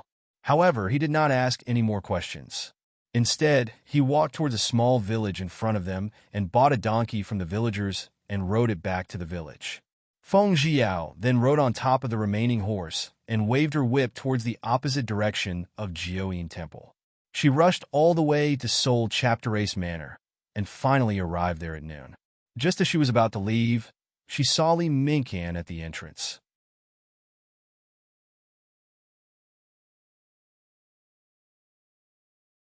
Yao, why did you come here on a horse? Li Minkan asked with concern, his face full of astonishment. Something happened on the way here. All right, where are you going? Feng Jiao was very curious. It's just a matter of business. You have something important to discuss with me? Li Minkan asked as she pursed her lips. Yes. Can I have a word with you? Feng Jiao looked at the follower beside him, then smiled and asked. All right, wait a moment. This young master will be right back. Thus, Li Minkan pulled Feng Jiao's small hand and walked in the direction of the parasol tree forest. There's no one else here, go ahead. Li Minkan asked softly, still holding onto her hand, not willing to let go. Minkan, I dreamed of Jinran last night. Feng Jiao observed her expression as her spoke. You said that you dreamed of Jinran? And then? Li Minkan was very nervous. The big hand he was pulling her suddenly tightened, causing her to feel pain. Then, I saw Jinran lying in a pool of blood all over. I was really afraid that something bad would happen to Jinran. Feng Jiao was very worried for Li Jinran. Even dreams are the opposite. Don't let your thoughts run wild. I believe that Jinran will definitely contact us. Li Minkan comforted her as he gently embraced her. Yeah, I might be worrying about something. I wonder when I'll be able to see him again. Feng Jiao did not notice that the bottom of her eyes were currently bearing bits and pieces of longing. But Li Minkan could tell. Yao, are you and Jinran not ordinary good friends? His tone was a bit sour, but his words were just right. What do you think? Feng Jiao smiled faintly and did not take it to heart. Yao, you can provoke anyone you want, but you absolutely cannot provoke my little brother Jinran. Li Minkan reminded her in goodwill, and the smile on his face did not diminish. How is that possible? She likes you. Feng Jiao smiled lightly, her smile pulling at her waist and gently swaying it. Her jet-black hair was flickering with jade beads like golden hairpins and pearls. As her body swayed, it gave off rays of light as beautiful as the morning light. At this moment, the leaves of the wutong tree drifted along with the wind, as if carrying away all of their worries. The two stared at each other, their gazes burning. Yao, you are the most beautiful when you smile, and also the most moving. He had always known that he liked her. There were many times in his dreams where the woman's face under him had always been Yao. When he woke up, it was indeed an empty room. Minkin, I never thought you would praise me. However, I'm very happy. Feng Jiao chaptered out her slender lotus arms and wrapped them around his neck, coquettishly smiling. Yao, I want to kiss you. After he finished speaking, he did not wait for Feng Jiao's consent as he shattered kisses that covered the sky. Feng Jiao was shocked by Li Minkin's sudden, overbearing kiss, but that warm two-chapter caused ripples to surface in the bottom of her heart. Her head, W-chapter, was like a chapterary blossom dancing in the sky, suddenly lost its ability to think, and she could only allow him, who was constantly tormenting the demon emperor, to ravage him gently above her chapterary lips. This kind of feeling made her want to sigh comfortably, and she couldn't help but close her eyes. When Li Minkin saw Feng Jiao's intoxicated expression, a deep sense of satisfaction rose up from the bottom of his heart. The tip of his tongue nimbly slid across her lips, and gently pried open the jade-like white teeth, sweeping the flower juice in Feng Jiao's mouth like a gale, as sweet as he could remember, more intoxicating than his imagination. This familiar feeling suddenly engulfed Feng Jiao as streams of air stopped in her chapterist and spread across her entire body. If it weren't for Li Minkin holding her, she probably would have collapsed to the ground long ago. Waves of heat made her feel comfortable, like clouds, and made her unable to help herself from letting out a tender moan. Li Minkin's body became hot. He wanted more, but the loathsome voice sounded from the distance. Was it his butler who asked him when he was going to leave? Minkin, there's still a lot of time to come. You should do your job first. It's time for me to ride back. Feng Jiao grabbed his hand and laughed with her small red face. Yao, I really want to finish what happened that night with you. Yao, you have now been bestowed the title of a princess by the emperor, and the matter of marriage is even more irrevocable. Are you worried? Li Minkin was worried for her. Minkin, thank you for your concern. I won't be so weak. Marry a bird? If the old emperor dared to go against her wishes, she would seize his mountains and rivers and sell him to a brothel. Yao, if we travel together, we might only be able to send you on your way. What do you think? Li Minkin hugged her tightly. He did not want to give up, and this time, he followed his own will, not wanting to bother about his own mission. All right, Feng Jiao smiled. Being on the same level as a beautiful man was probably a happy life for her. So the two of them rode together, Li Minkin's subordinates following behind them. The two of them had truly parted ways on the public road. Yao, be careful on the road. Li Minkin's burning gaze landed on Feng Jiao's body and said gently. Su chapter a gentle Li Minkin caused the subordinates to gape in shock, as if they could swallow an entire egg. This was the first time they had seen a young master like this. Many times, the young master in their eyes were filled with a sinister and bloodthirsty side. Got it. Then you be careful too. Feng Jiao looked at the sky. It was still early. Why not go to a nearby restaurant to eat? Yes, Li Minkin originally wanted to send someone to protect her, but after thinking about it, if Feng Jiao knew about it, he was afraid that she would misunderstand the matter and watch after him. After hesitating for a moment, he decided to send an assassin to protect him from a distance, not allowing him to disturb Feng Jiao. This was a small town near the outskirts of Xianyang City. There were not many restaurants. Feng Jiao picked one that was cleaner, called Lucky's Restaurant, and walked in. After ordering a few small dishes, she waited for a long time until the hot dishes were finally served, just that the food was definitely not as delicious as the dishes cooked by Ziyun, but now that she was hungry, she casually ate 2 mouthfuls. Feng Jiao was sitting on a seat close to a window, and about 3 feet away from her, there was a black-clothed man wearing a conical bamboo hat who was looking at Feng Jiao with a cold gaze. Maybe his gaze was too cold, and Feng Jiao had noticed it, so she turned her head and saw him drinking wine with his mouth wide open, so she did not take it seriously. Who would have thought that the danger would come at this very moment? The black-clothed bamboo hat man used his drinking bowl to directly attack Feng Jiao's back in a straight line. Just at that moment, Feng Jiao slightly leaned forward, and the bowl directly smashed into the wall and shattered. Fragments splashed to the ground like blossoming lotuses, carrying along with them a dark and gloomy aura. Upon seeing this, the other guests all turned to look at them. Feng Jiao was furious. She finally stopped to eat her meal, but there was actually a dead man who wanted to ambush her, even if it meant that she had the 6 palaces without a concubine. Fortunately, she moved quickly. "Young master, why did you plot against me?" Annoyed, she slammed the table and got up, cursing. "I was entrusted by someone to take your life."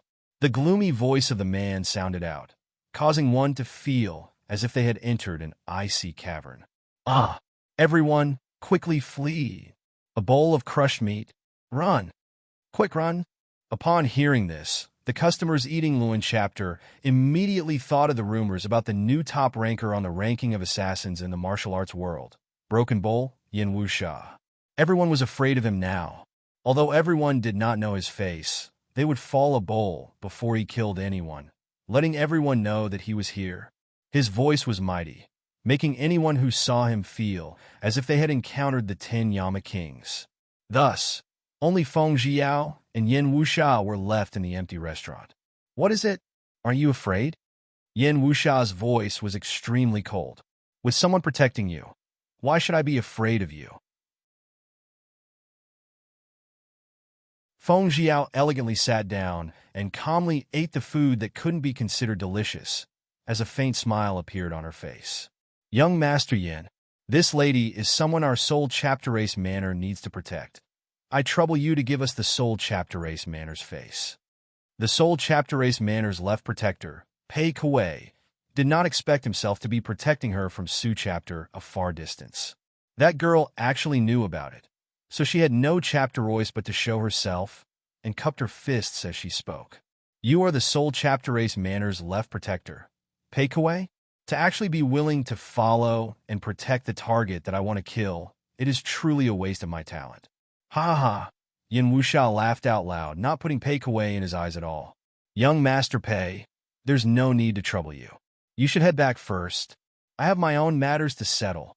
Feng Jiao was not afraid.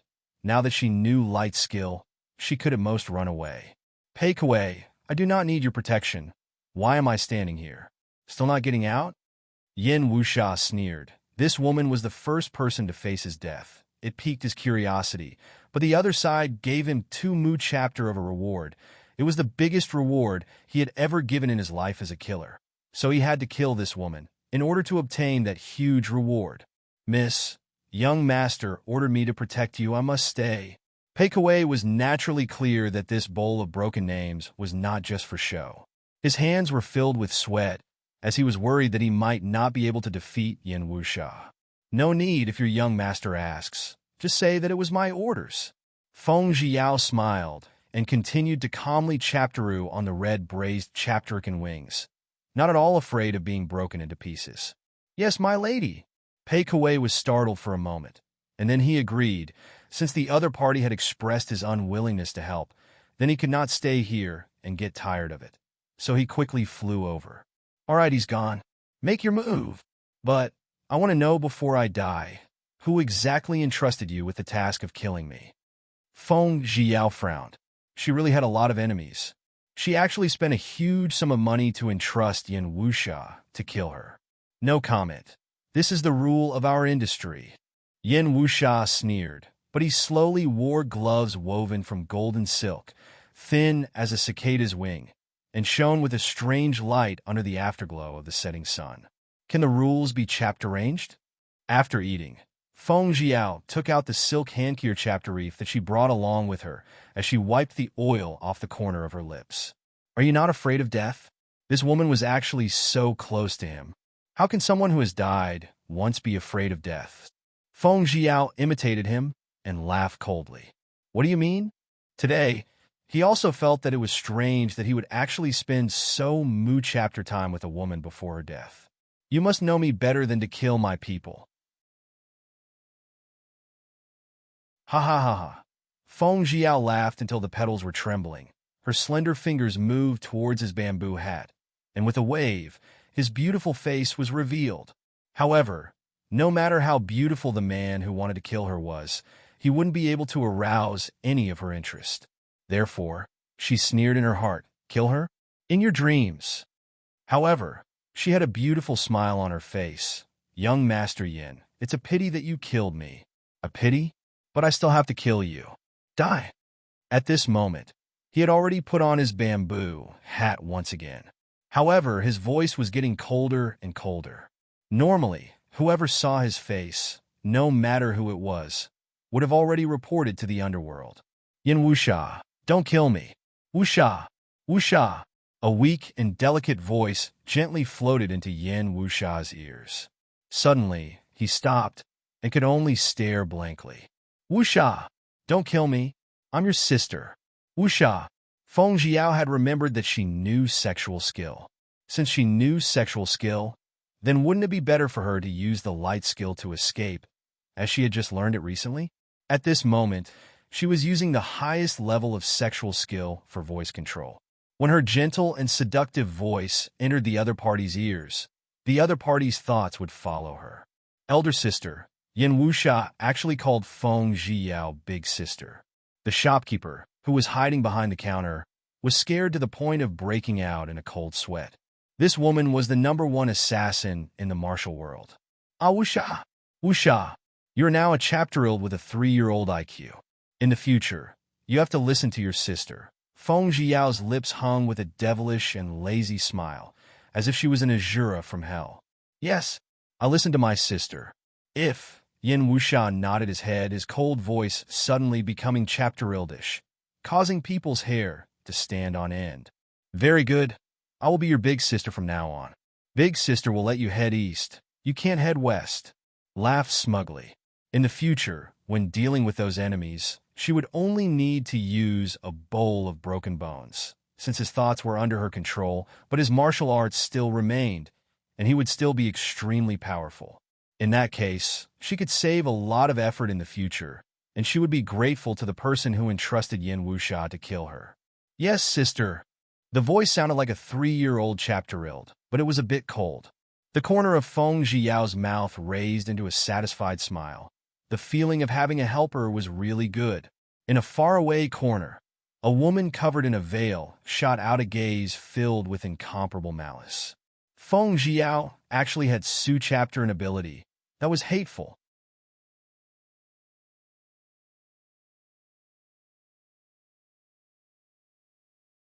Feng Jiao brought a bowl of broken Yin Wuxia back to Prime Minister's mansion. Feng Wucai and Feng Sais were curious as to why Feng Jiao was able to turn the #1 assassin in the martial arts world, Yin Wuxia, into a 3-year-old chapter-old with intelligence.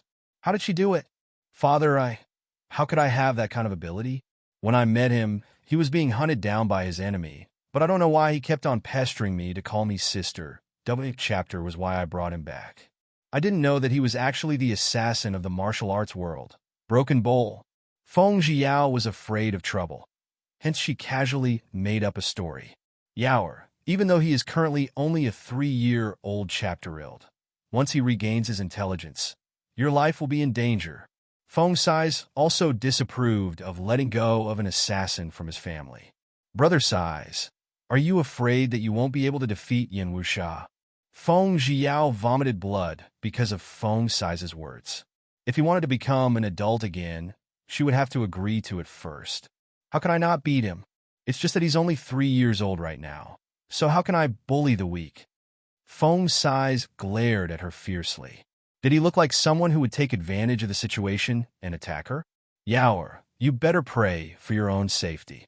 "Oh right, your father has already sent out the death warriors of the Feng family to protect you." Feng Wucai's words made Feng Zhiyao break out in a cold sweat. Father, you sent the death soldiers of the Feng clan?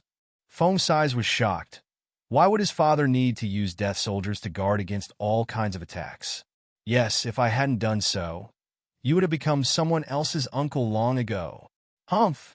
Feng Wucai disagreed with Feng Zhiyao's words of eating only and not taking responsibility, as he was afraid that Feng Zhiyao would repeat the same mistake as him and ruin his sect.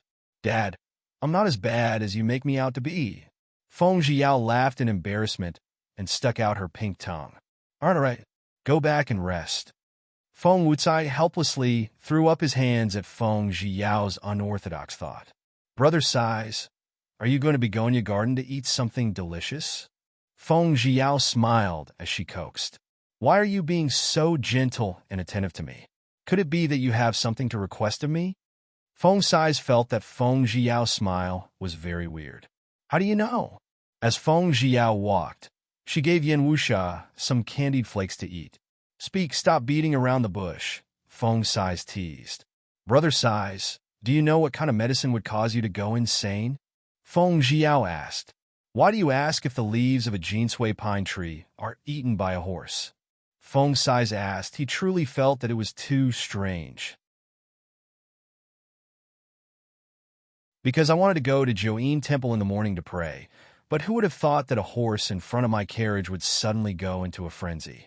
How can a good horse go mad after a short journey? Could there be someone behind all of this? Feng Sais analyzed for Feng Zhiyao as he walked. That's why I called you here. I wanted to see if there was any way to find the mastermind behind that person, causing me to almost lose my life. When Feng Zhiyao thought about that depressing matter, she wanted to pull that person out. Other than the jinsui pine tree, is there anything else? Feng Zhiyao felt that it was necessary to ask. Otherwise, if she misunderstood, she would get someone to bite back on her words, and this time would be the best opportunity to get her out of Prime Minister's mansion. Could it be that Yaoer suspects the Ant Bai? Feng Sais remembered that when he came back from Mount Kunlun, he could already tell that the Ant Bai was not a friendly person. He was cunning and relied on the daughter of the noble madam in the palace to scold her often. At this moment, he had the same suspicions. He believed that Yaoer was the culprit. Yes, but there is no conclusive evidence. Feng Zhiyao was startled, then said, Perhaps this is what we should do, for fear that my father will not agree. She said this to Feng Sais in a low voice. The solution is a good one. I'm just afraid that if I fail to find out who you are, I might ruin your relationship with father. After Feng Sais heard Feng Zhiyao's plan, he did not quite agree with it. Whatever, let's do this first. Since she wants my life, so Mu chapter, I will definitely chapter race her out of the manor. If necessary, he could also borrow a knife to kill. All right, in any case, your brother doesn't like her either. Let's go to the Nian study. Feng Sais felt that he had to notify Father Feng, otherwise it would not be good to hide this matter. Feng Zhiyao nodded, and then personally placed Yin Wuxia inside the Begonia Garden. Once again, she and Feng Sais made a trip to the Father Feng's calligraphy room. When Feng Wucai saw Feng Zhiyao and Feng Sais return after leaving, he raised his eyebrows and asked, Why did you return? Father, the horse third concubine gave me the leaves of a crazy jinsui pine tree. I didn't want to mention it at first, but when Brother Sais said it, we really hated her, so Feng Zhiyao lamented the fact that she did not have any evidence. It was just troublesome. Even she had to take him down. So what if she had the support of Noble Madam's daughter? She had the backing of Alchap Terami Book Corporation. But do you have any evidence that she drugged Yaoer's horse to make it crazy? Feng Wucai did not immediately agree. Instead, he muttered to himself for a moment and lightly sipped his tea before asking Qian Yu about the entire text. Father, I want to send someone to Seer Chapter Emerald Bamboo Pavilion. Do you agree? Since she had already made her decision, she would not allow herself to retreat. In fact, as a noble princess, she did not need to report this to the Father Feng. This matter has yet to be confirmed. What if we rashly go investigate and alert the enemy? Feng Wucai asked. Father, you don't want little sister Yaoer to die without knowing why, right? Feng Sais decided to use a fierce medicine and said, Yao, oh Yao, originally, I did not advocate letting her go from Cold Fall Yard, but you, Feng Wucai said angrily. He sighed, then stood up and said, since that's the case, then I'll go with you guys. Feng Wucai said as he rubbed his temples. Father, you're the best, Feng Zhiyao thought. This time she did not want to kick her out. She had to make more preparations. If not, her days these days would be too boring. Stop flattering. Hurry up and ask Emerald Bamboo Pavilion. Feng Wucai put down his teacup, walked out of the study with his hands behind his back, and turned to his chapter-children as he said this. Yes, Father Yao. Why aren't you quickly following me? Feng Sais indicated with his mouth towards Feng Zhiyao, indicating her to hurry up and not be so arrogant. Okay. Feng Zhiyao immediately chapter-raced after him while smiling. Chaptering by Wanting's Emerald Bamboo Pavilion. When Feng Wucai stated his intentions of coming here, she immediately began to weep profusely. Old master, it really isn't me. Woo-woo. Hearing Feng Wucai's words, Bai Wanting immediately knelt down towards him and cried, Master, third concubine has always kept to her duty and has never done anything against nature. Master, please do not wrongly accuse our third concubine. She had basically become Bai Wanting's personal lass. Seeing Bai Wanting reprimanding her, she hurriedly went forward to persuade him, without regard for her inferiority. Slut! You don't have the right to speak here, Scram. Feng Wucai frowned. He kicked Hongmi, and Hongmi fell to the ground. Feng Wucai hated servants who overestimated their own abilities the most. So, this kick caused Hongmi to die from the pain. Blood seeped out from the corner of her mouth. Master, do not listen to eldest miss nonsense. Third concubine is innocent. Hongmi crawled in front of Feng Wucai as she hugged Feng Wucai's boots and cried, Hongmi, now that the young miss is a princess, pay attention to your words. Don't commit a crime of great disrespect. You don't even know it. Feng Sais said coldly, Father, stop wasting time with them. I want to find the Jinsui pine tree as soon as possible. Feng Zhiyao's eyes glanced at Feng Sais, and very quickly, Feng Sais clapped his hands 3 times, and the servants started seer-chaptering everywhere. Master, quickly stop them. I really don't have any Jinsui pine tree the princess is talking about. Bai Wanting did not expect her poison plan to be exposed so quickly, so she did not want to admit it even if she died. However, the servants had seer-chaptered inside and out, but could not find any Jinsui pine tree. They even seer-chaptered through the box's plywood layer, but were unable to find any. Feng Zhiyao was dumbstruck. Was this really unrelated to Bai Wanting? Bai Wanting had been chaptering quietly the entire time, and now that she saw that they did not manage to find anything, she was crying like a teardrop. Furthermore, her crying sound was getting louder and louder, and Feng Zhiyao was actually panicking a little, but suddenly she calmed down. Feng Zhiyao thought about the white crystal jade hairpin that Healan Chi had given her before that could hide poison. Then the white treasure jade hairpin that was stuck in Bai Wanting's hair seemed to be a little larger than normal, and the quality of the jade was also a little purer. Then was it possible that the Jinsui pine tree's leaf powder was hidden inside? Thinking about it this way, Feng Zhiyao rushed over to Bai Wanting and quickly took off the white treasure jade hairpin that Bai Wanting was wearing. Brother Sais, open the tail of the hairpin and take a look. See if there is anything hidden that you shouldn't have. Feng Zhiyao handed the white treasure jade hairpin over to Feng Sais and stepped aside. Old master, don't believe her words. I was wronged, truly wronged. Bai Wanting immediately shouted out when she saw Feng Zhiyao taking off her white treasure jade hairpin. A trace of resentment flashed across her lowered eyes. Sais, what's wrong with this hairpin? Why aren't you talking? Feng Wucai asked curiously. Father, look, this is not the Jinsui pine tree's powder, but Alchapterami sand. Feng Sais looked at the powder, his eyes filled with shock. Cinnabar? Feng Wucai repeated himself, his eyes filled with disbelief. How did you get this? Feng Wucai asked. When Feng Zhiyao heard about cinnabar, she immediately thought of cinnabar that used mercury sulfide as the main ingredient. In ancient times, other than being used to write, paint and chapter range colors, the other main use of cinnabar was for medicine or to refine mercury. Because natural mercury was very rare at that time, the main way to obtain it was to use cinnabar to refine it. What did Baiwaning want mercury for? Could it be that she wanted to use mercury to kill her? Master, I don't know, I really don't know. Woo-woo. Seeing Feng Wucai's furious look, Baiwaning immediately started crying again. Don't know? Then is the white treasure jade hairpin your jewelry? Feng Wucai glared at her sinisterly and said angrily. This, Baiwaning was furious.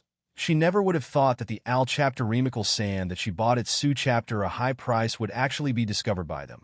And she was more or less angry in her heart. Is the white treasure jade hairpin really not from third concubine? Feng Zhiyao's lips curved up into a playful smile. No, that's not it. How could she say that it was hers? This was one of the types of rouge and cosmetic powder that she brought Linner when she prepared to enter the palace tomorrow, just that she did not know why Linner asked her to bring her this cinnabar. It was just that Linner had something to say, and shouldn't be said to outsiders. Feng Zhiao focused on third concubine by Wanting's expression, and a general idea of what had happened slowly surfaced in her heart.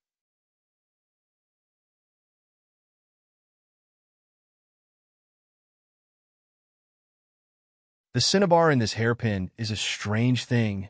However, were they trying to use cinnabar to refine mercury? Although Bai Wanting's mother was middle-aged, she still retained her chapter arm. Her chapteriques were pink and tender, and her lips red and toothed. Wait, mercury? Cosmetics? Could it be that third concubine wanted to use mercury as her cosmetics? Or did the Green Lotus Palace use mercury as cosmetics? The palace banned mercury. Yao, why are you just standing there quietly? What did you think of?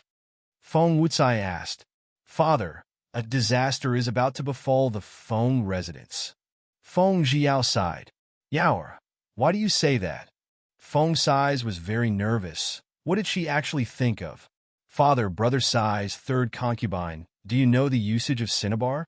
With her hands behind her back, Feng Zhiao looked at the pea chapter blossoms outside the window and asked with a smile. Isn't the cinnabar used for writing and painting? Baiwaning thought so. Women's perspective. The other use of cinnabar was to refine mercury. It was clearly prohibited for the palace to have mercury. Could it be that you want to give the mercury to Linner and have her harm others? Feng Wucai bellowed at Bai Wanting in anger. What? Cinnabar can be refined into mercury? Oh my god! How can this be? How could Bai Wanting have thought that Linner would actually make cinnabar in a Su chapter a useful use of the hero prison?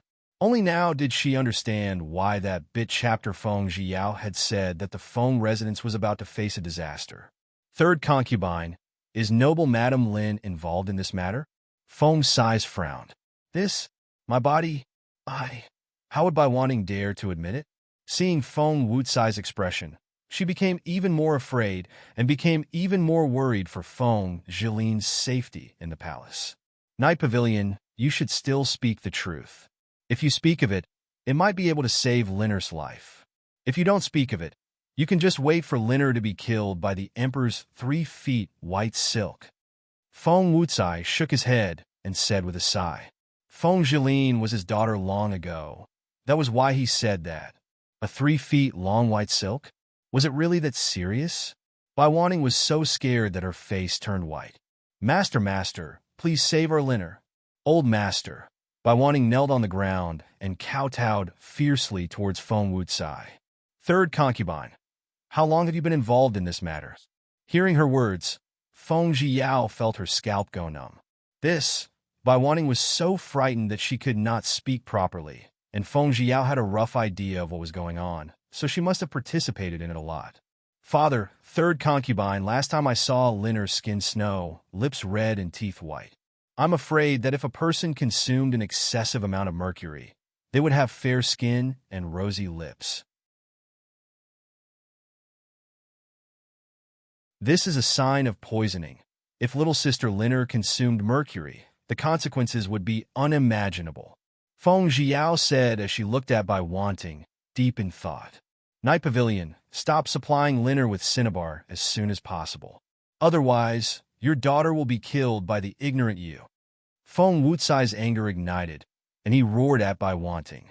Father, how about this? We need to quickly get rid of this cinnabar. If the Emperor finds out, the life of our Prime Minister's mansion will be in great danger. As brain was still working, he thought immediately. How much chapter cinnabar is there? Feng Wucai asked angrily.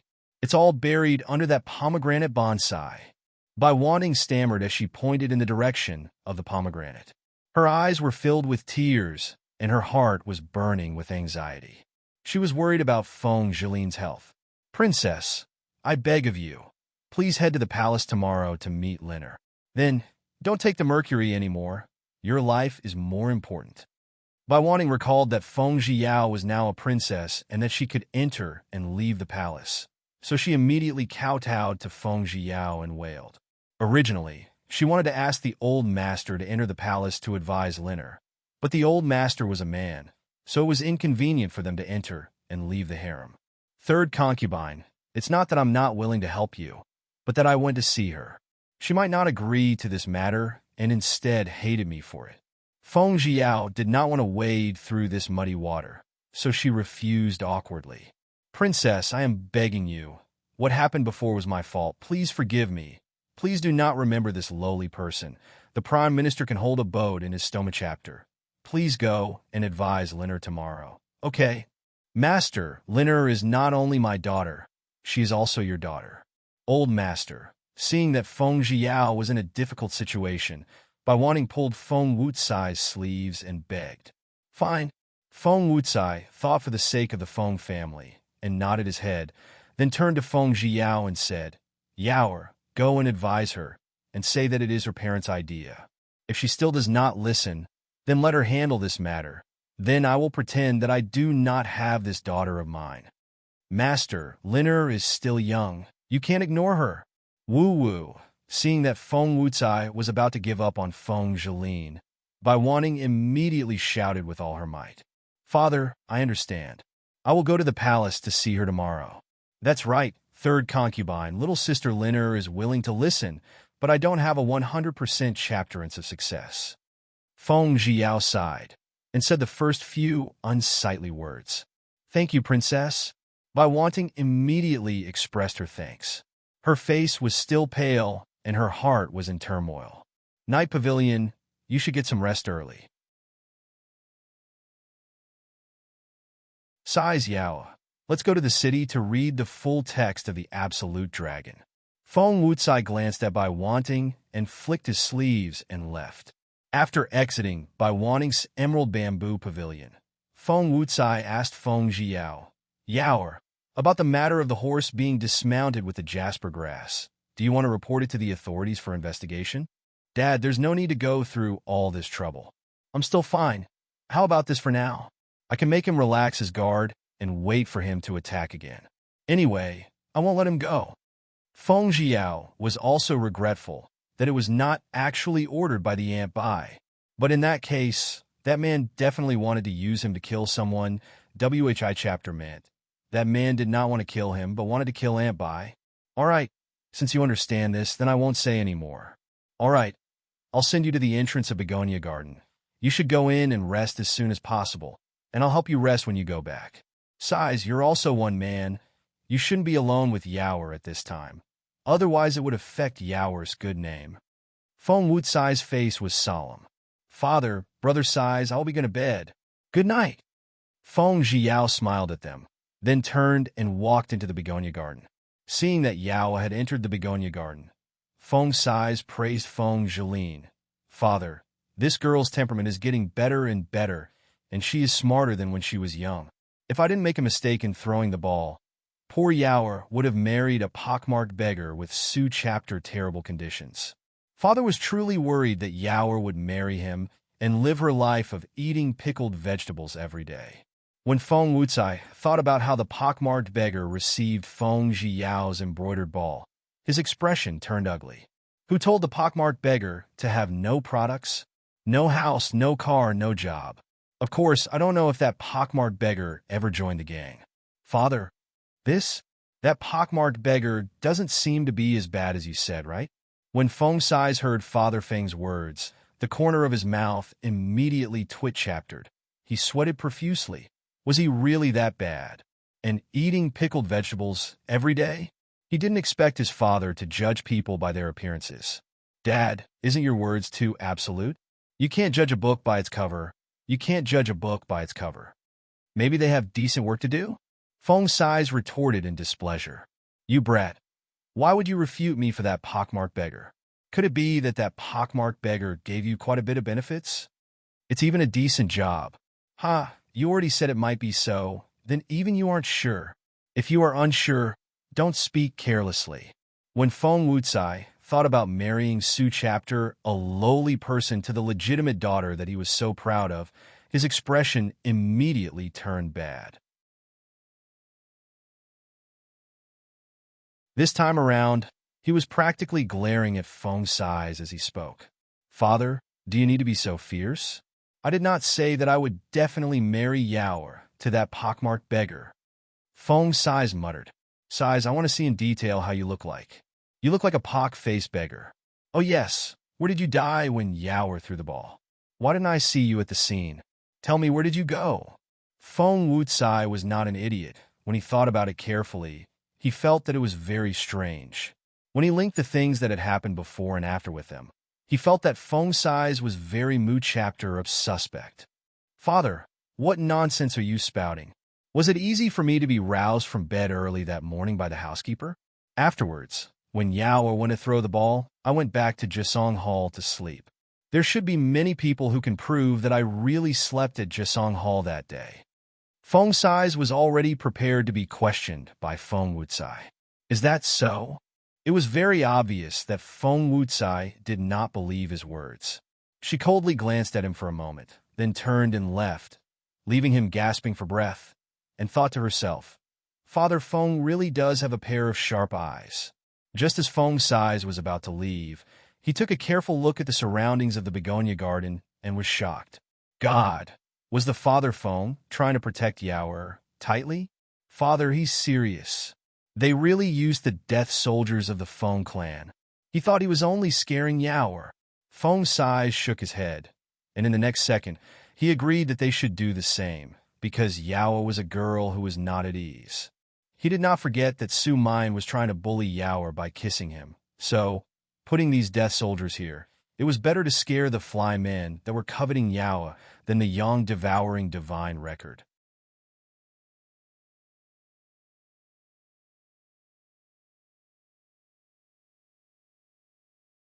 When Feng Zhiyao returned to the begonia garden, she immediately took a bath. After the comfortable bath, she called Yin Wuxia over. Princess, who is he? Why did this servant ask him several times? He still hasn't spoken to this servant. What's going on? Ziyan was very curious as to how Feng Zhiyao managed to pray for her good fortune once, and how she managed to bring back a beautiful guy. It was just that although this pretty boy had killing intent, his intelligence was just like a 3-year-old chapter-il's. For a moment, she was unable to make heads or tails of it. Why did it become like this? Ziyun, he's the top ranker in the martial arts world. Bowl of broken, Yin Wuxia. Feng Zhiyao explained with a smile. Yin Wuxia? It can't be. Why does he look so Mu chapter like a 3-year-old chapter-ild? Ziyan could not believe it, so she asked. It's true. He only listens to me now. Huh, all right, he's hungry too. Make some midnight snacks for him. Feng Zhiyao smiled and instructed. He likes to eat beef. You can braise him with red. Feng Zhiyao recalled the moment she saw Yin Wuxia at the Lucky Inn and noticed that he only used his empty wine bowls to smash it, while eating beef at the same time. Hence, she thought that Yin Wuxia liked to eat beef already. All right. This servant then will immediately go to the Kit Chapterin. Ziyan smiled and nodded, then turned and left. Yin Wuxia, tomorrow you will monitor the little girl who spoke earlier here. Take a good look at the details of where she went and the person she met, and then report it to me at night. Feng Zhiyao instructed with a face full of smiles. Elder sister, Wuxia understands. Yin Wuxia replied. His voice sounded a little me-chapteranical. After eating midnight snack, Feng Zhiyao arranged for Yin Wuxia to enter one of the rooms in Begonia Garden that was empty, and then went back to her own room to sleep. The next day, On a sunny morning, she rode the magnificent carriage to the palace. She went alone and did not bring Zi Yun and Yin Wuxiao along. The sky was filled with a warm color as the morning sun rose. White clouds drifted across the sky, creating an endless sea of clouds. The palace walls that were rolling like clouds, layers upon layers of tiled eaves, and exquisite pavilions and pavilions. The mountain rocks were arranged in an orderly manner, and there were countless strange flowers and herbs. Green Lotus Palace, reporting to Master. Princess Lianyin wishes to meet you. A blue-clothed servant reported to Feng Jilin. Princess Lianyin? She? What did she come to my Green Lotus Palace for? Feng Jilin asked while rubbing a fresh red QI pill on her sharp fingernail. Is it just a matter of seeing or not? The servant asked cautiously. Let her in. I would like to see if she came here to die today. Humph! Feng Jilin laughed coldly. Yes, your servant will go and summon her here. The blue-clothed servant took a light breath. This noble Madame Lin was the most difficult person in the entire palace to serve. Feng Jiao walked and dressed in her beautiful palace attire. Now that she was a princess, she no longer needed to bow to the noble Madame Lin like she did before. She only needed to pay her respects. Feng Jiao thought that it was really funny. It really had the smell of a chapterakra. Feng Jilin was her biological sister, and now she was the emperor's wife. And she, Feng Jiao, became the emperor's foster daughter. This sister had suddenly turned into a comical relationship between mother and daughter, making her feel that it was too outrageous. However, this was an ancient relationship, so there was no need to think about it. Why did you come to the Green Lotus Palace to see me? Feng Jilin was as leisurely as ever as she smeared the bright red cheesy pill on her forehead. She didn't even raise her head as she asked indifferently with an extremely indifferent tone. Feng Jiao took this opportunity to carefully size Feng Jilin up. She wore a pink embroidered crabapple dress with a pearl-white lake crepe skirt. A pair of pear-shaped dimples emerged on her white jade face. The chapter caused her chapteriques to become as moist as a newly bloomed flower. A pair of eyes that were filled with longing for life. Those seductive eyes were black and white, rippling with an enchanting chapter arm. The pink silk ribbon was tied up, and the long black hair that was originally elegant emitted a fairy-like aura. Long hair down to the waist, forehead and temples with a white and pink inlaid fan with tasseled beaded chapter eye. There was a milky white jade bracelet on her wrist, and the warm white jade was exuding a kind of unspeakable radiance. It was a perfect matte chapter to her delicate pink outfit, and around her neck was a silver pearl necklace, faintly revealing a purplish, resplendent luster. You're getting more and more beautiful. Your skin is really like snow, and your lips are red and teeth white. Feng Jiao calmly looked at her, and after she finished speaking, Feng Jiao carefully observed her expression. But she only saw Feng Jilin's fingers tremble slightly, and then she coldly snorted. This is really too rare. You actually want to praise me? Could it be that the sun has risen from the west today? Of course it's praise. Please tell your men to go down, and I will have to say these words to you alone. Of course, I was asked by others to do so, and your mother herself begged me to leave. If not, I would not come to your Green Lotus Palace. Feng Jiao played with her fingers gracefully as he yawned lazily. Feng Jilin then raised her head and looked at Feng Jiao carefully and thought, why would her mother ask Feng Jiao for? Why can only be said in isolation? Could it be a trap? Why is noble Madame Lin afraid of me? After all, you're my sister. Besides, you're the emperor. So he is royal father's noble Madame Lin. No matter how I think about it, isn't there a saying, to hit a dog still requires a look at the master? Feng Jiao's laugh was extremely moving, but these words nearly made Feng Jilin so angry that she almost died. However, Feng Jilin had been immersed in the large vat in the palace for so long, she still had some guts. Thus, she smiled lightly. Why are you afraid of Princess Lianyin? The owner hadn't barked yet, so how could the dog bark first? Hee hee. A burst of laughter resounded through the sky. Humph. She had some experience fighting with Imperial concubine Duan. How could she be at a disadvantage? All right, you can all go now. I want to reminisce with Princess Lianyin and the two sisters. Feng Zhilin ordered someone to move the bright juice away as she smiled chapter-armingly. Today, you, Feng Jiao, have taken the initiative to deliver yourself to my doorstep. How could she possibly let go of Su Chapter, a rare opportunity? Master, Zhuer was a little worried that Feng Zhilin would be bullied, hence she was worried. Zhuer, go down. Feng Zhilin gently waved her hand at Zhuer. She indicated for her to leave. Then, she raised her eyebrows and looked at Feng Jiao. All right, all of them retreated? What exactly do you want to say to me? Feng Zhilin rolled her eyes at Feng Jiao, thinking, why isn't Feng Jiao dead yet? Isn't she suffering from an evil disease? Why was her face so red? Why do you have skin against snow? Why are your lips red and your teeth white? Feng Jiao walked closer to her step by step and asked with a cold voice.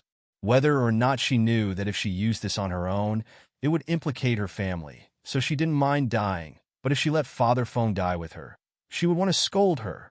What? Why can't I understand what you're saying? Feng Zhilin Chapteros to play dumb. Are you sure you don't understand? Or do you not have the guts to admit it? Feng Jiao sighed. If she really wanted to die, no one would be able to stop her. I don't know what you're trying to say. Feng Zhilin turned her back to Feng Jiao and hugged a white pet cat in her arms. What do I want to say? You don't understand? Do you know that you are currently taking the poison and are slowly dying? It doesn't matter if you die, but don't drag our family to their deaths. Feng Jiao could not hold it in and shouted at Feng Zhilin. You want your mother to bring cinnabar for you? The cinnabar can be refined into mercury, and the mercury can be mixed with rouge and powder to make one's lips, teeth, and skin white as snow. Looking at your current appearance, I'm afraid you're not far away from death. Do you really have a brain? Feng Jiao was so angry that she wanted to beat her up, but she was now the emperor's concubine. So what could she do to her? Feng Jiao, you don't need to worry about my matters. Get out of here. Men, chapter ace her out. Don't let her bark here. Feng Zhilin scolded angrily. Do you think I would advise you?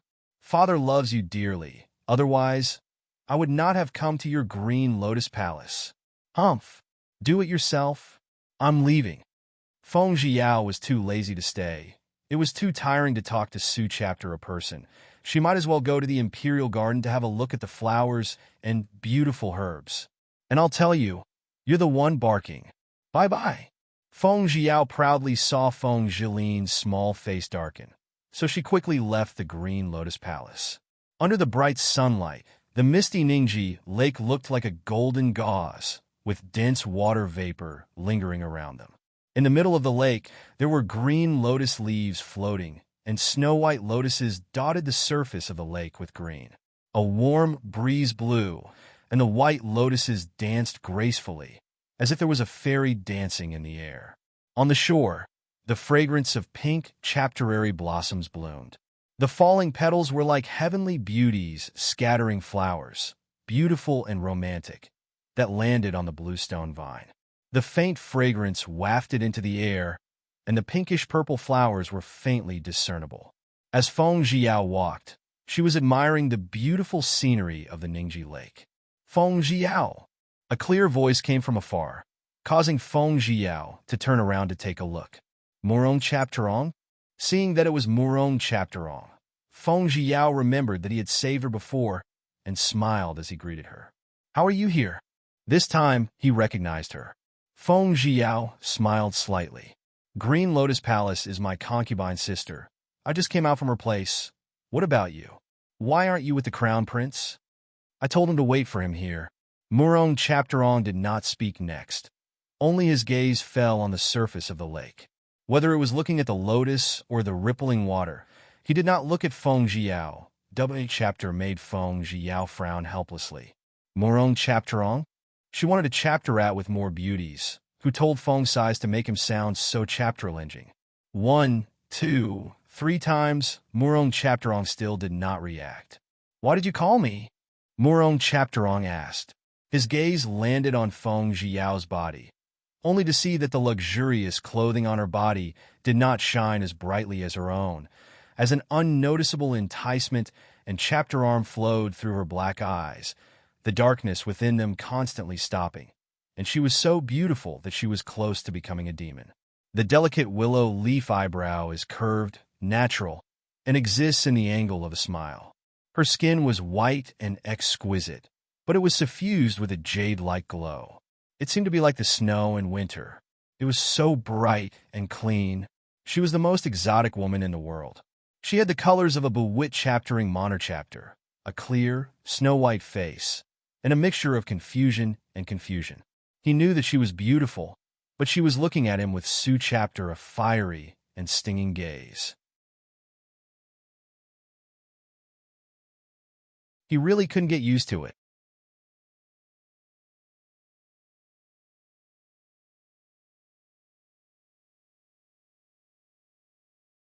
Murong Chapteron. What are you looking at? Feng Jiao walked closer to him and asked while grinning. Lotus flower. A faint smile emerged from the corner of Murong Chapteron's mouth. In an instant, he disappeared, then turned his head to look at the beautiful scenery of the lake and ignored her. This made Feng Jiao very gloomy. Therefore, Feng Jiao muttered in a low voice, Lotus, what's so good about it? What are you guys talking about? From afar, a man dressed in bright yellow silk came. If this man was not Crown Prince Xinyuan Hao Chapteron, then who was he? Brother Crown Prince? Feng Jiao laughed and shouted. In her heart, for the sake of seducing the guy, she would never let go of a piece of meat after she shouted. Thus she sweetly shouted. But why was Murong Chapteron so hard to deal with? It was tiring to talk to him. Cousin, why are you with this Princess Lianyan? Xinyuan Hao Chapteron thought. Could it be that this brat finally understood the relationship between a man and a woman?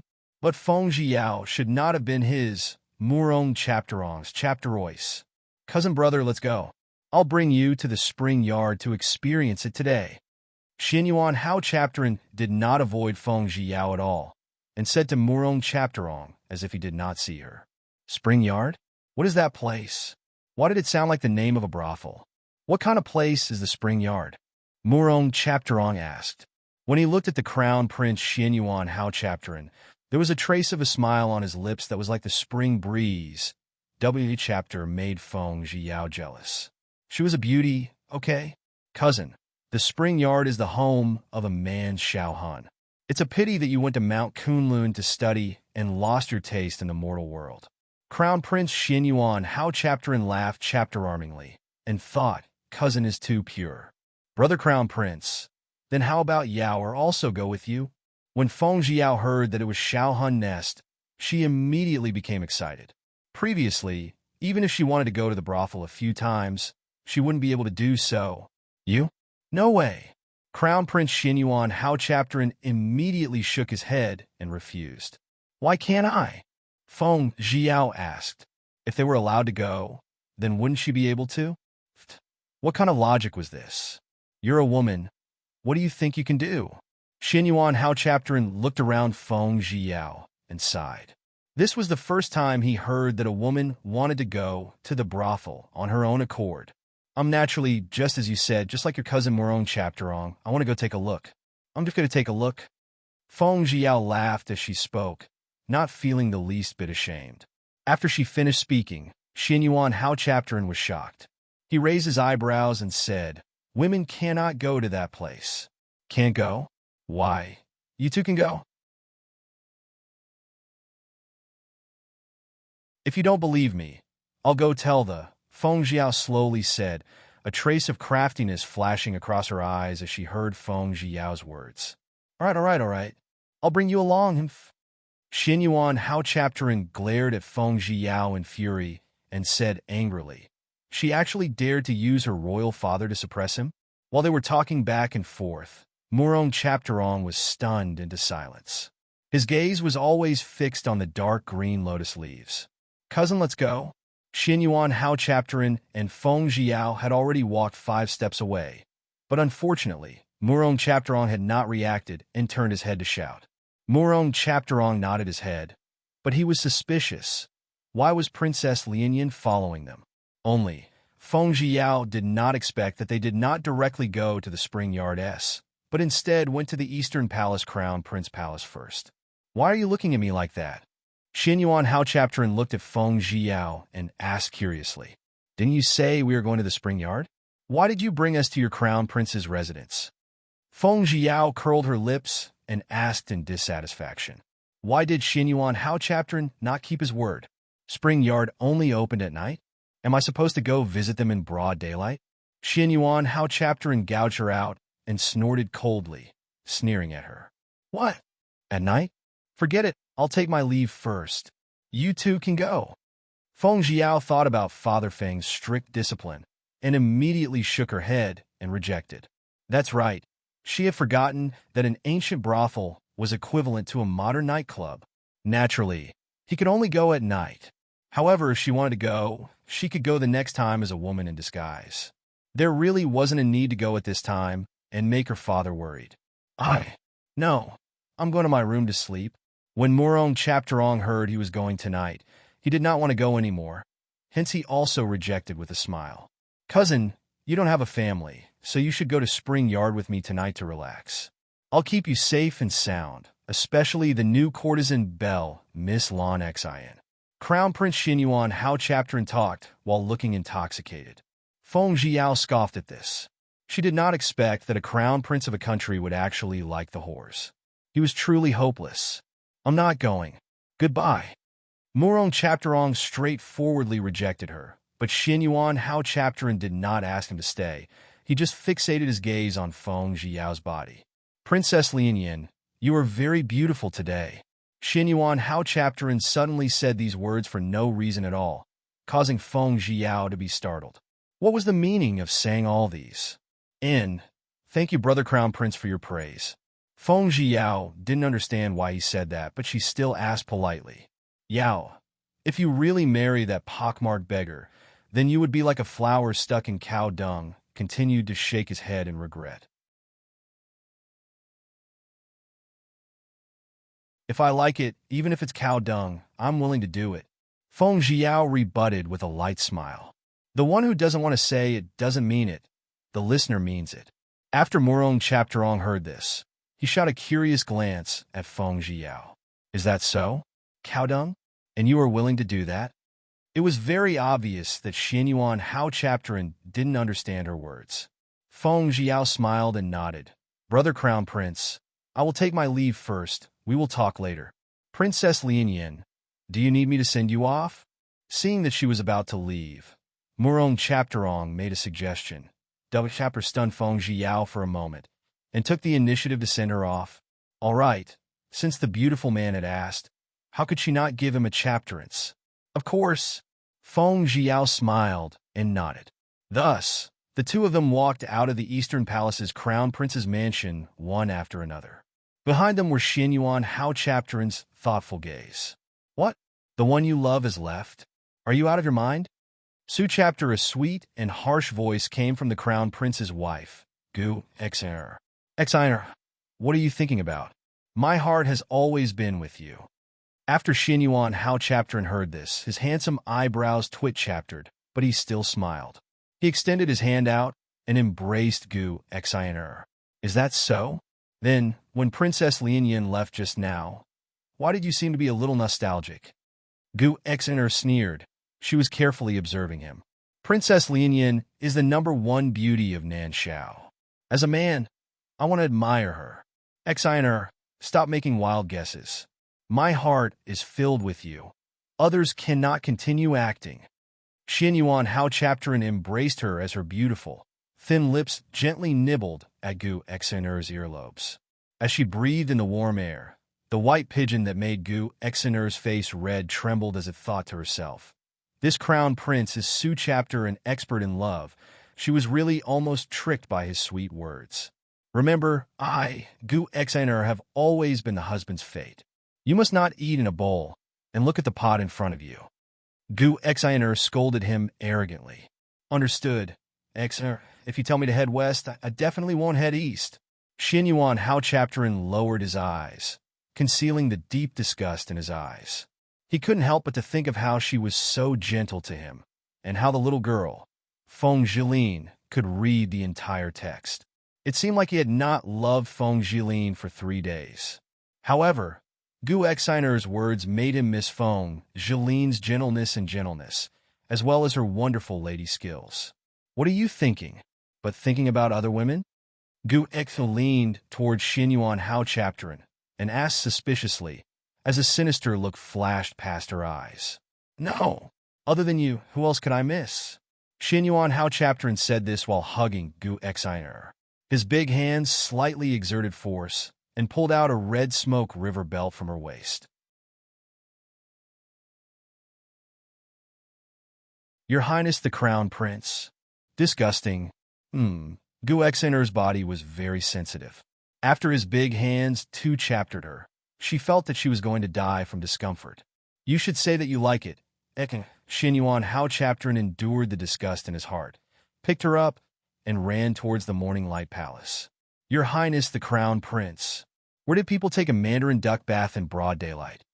Gu Xiner was a little embarrassed by the looks from the crowd. Although she really enjoyed being hugged so tightly by Xinyuan Hao Chapterin, she still blushed and blushed. Yeah, could it be that Xiner doesn't like me to pamper you in the daming pool? Xinyuan Hao Chapterin laughed coldly and secretly scolded the woman who did not share his thoughts. If it wasn't for the sake of patience, he would not bother with a woman like her, who was like a scorpion. Crown Prince. Her soft and tender voice ignited the flames of desire in Xinyuan Hao Chapterin's heart. In that case, Xiner is very willing. Xinyuan Hao Chapterin laughed out loud. Crown Prince. Gu Xiner lowered her eyes slightly, and her gentle voice sounded, full of tender desire. Very quickly, the man's boorish voice and the woman's voice sounded from within the daming pool. The voice was clear, and all the servantess that heard it spat out nosebleed and blushed. It was an extremely spectacular sight. As for Feng Jiao and Murong Chapteron, they had both walked out of the Eastern Palace's Crown Prince's residence together. Murong Chapteron, shall I go back in the carriage? What about you? Seeing that he was not riding the horse that had saved her yesterday, Feng Jiao asked. On foot, Murong Chapteron said, but he did not look at Feng Jiao, but at Feng Jiao's carriage. Walking? Oh, then where are you going? Why don't I get my driver to drive you? Feng Jiao asked him. No need. After he finished speaking, Murong Chapteron gently shook her sleeves and gracefully walked away. Feng Jiao looked at his back and said angrily, Weirdo! After that, Feng Jiao gloomily sat on the carriage. Princess, are you unhappy? Seeing Feng Jiao's serious expression, Wan Sanzi asked in concern. Yeah, that Murong Chapteron is so hard to deal with. Feng Jiao replied upon hearing Wan Sanzi's question. Princess, are you returning to the Prime Minister's mansion now, or somewhere else? Wan Sanzi asked. Let's go see the young master that I saved. I'll help him chapter arrange his medicine while I'm at it. When we get past the medicine store later, let's go buy some golden sword medicine. Maybe he'll use it later. Feng Jiao thought about Mo Ranbai's injuries and advised him. All right, rest assured, Princess. Wan Sanzi nodded. Halfway through, Wan Sanzi stopped to buy the gold sore medicine, while Feng Jiao lazily leaned on the side of the carriage, her head turned to look at a book. Princess, I've bought it.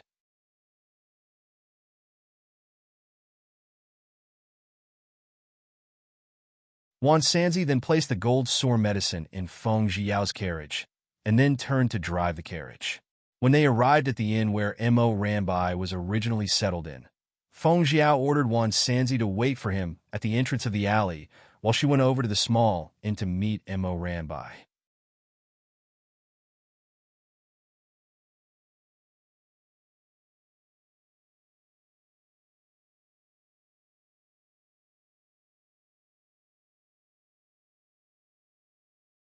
Unexpectedly, she called for a long time, causing Mo Ranbai to come in, dressed in white. Brother Ranbai, what kind of shameful things did you do in the house? Why did you open the door so late? Feng Jiao laughed and teased. Unexpectedly, Mo Ranbai blushed. Strange, too strange. Mo Ranbai could actually blush when she opened the door? Could it be that a beautiful lady was hidden inside? Then, how can that be? There was actually someone who got it first? Hey, Brother Rambai, I've been here for so long. Why don't you invite me in to take a seat? Feng Jiao looked around at the people behind him and thought, why is there no one here? Was Mo Rambai really hiding that girl well? Ah, no. Speak here. Mo Rambai shook her head, her face still red. Brother Rambai, could it be that you are hiding a beautiful lady inside? Feng Jiao covered her mouth and laughed. Jiao, don't talk nonsense. Mo Rambai frowned and could not help but shout at her. Just that when he was shouting, Feng Jiao had already entered the house in a blur. She looked around but did not see Mei Jiao. There's no beauty? Feng Jiao muttered. What do you think? This was the first time, other than Mo Ranbai's bland tone of voice, that he had coldly snorted. It could be seen that he was truly angry. Brother Rambai, don't be angry. I didn't do it on purpose. Who told you not to tell me yourself? You're being so secretive. That's why I made Su chapter wild guesses, haha. Feng Jiao laughed dryly twice, thinking that curiosity would indeed kill a cat. Who knew how many times she had been ravaged by his cold gaze? Have you seen enough? Mo Rambai turned his head away, not looking at her. Unexpectedly, Feng Jiao's gaze turned and landed on his bed. Ah, I know why you're blushing. Feng Jiao chapteruckled to him softly, but it made Mo Ranbai's hair stand on end. Why are you blushing? Mo Rambai spoke back like a parrot. You're the one who asked me? I didn't ask. With that, Feng Jiao snickered, with an ambiguous smile on her face. Mo Rambai was bad with his words, but he had been tricked by the cunning Feng Jiao. Brother Rambai, what's this? Feng Jiao pointed to his messy bed with a circle of wet marks on it. This, Mo Ranbai's face became even redder, and he started to mutter incoherently as he lowered his head, not daring to look at the bright and beautiful smiling face of the woman in front of him. What is this? Feng Jiao settled down on his bed and pointed at the marks and asked. Jiao, Mo Rambai randomly put on the moon-white brocade gown, and when he wanted to go out, Feng Jiao suddenly grabbed him from behind. Brother Rambai, this is actually quite normal. Adults are always like this in the morning. You just need more, that's why. Of course, there are plenty of them. I can help you treat them.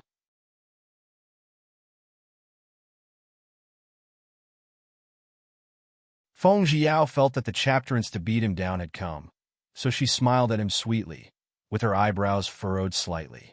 Can you really treat me? Mo Rambai turned and struggled free from her grasp, then stared at her beautiful face with shining eyes. But in his heart, he still did not believe her. Of course, you have to trust me.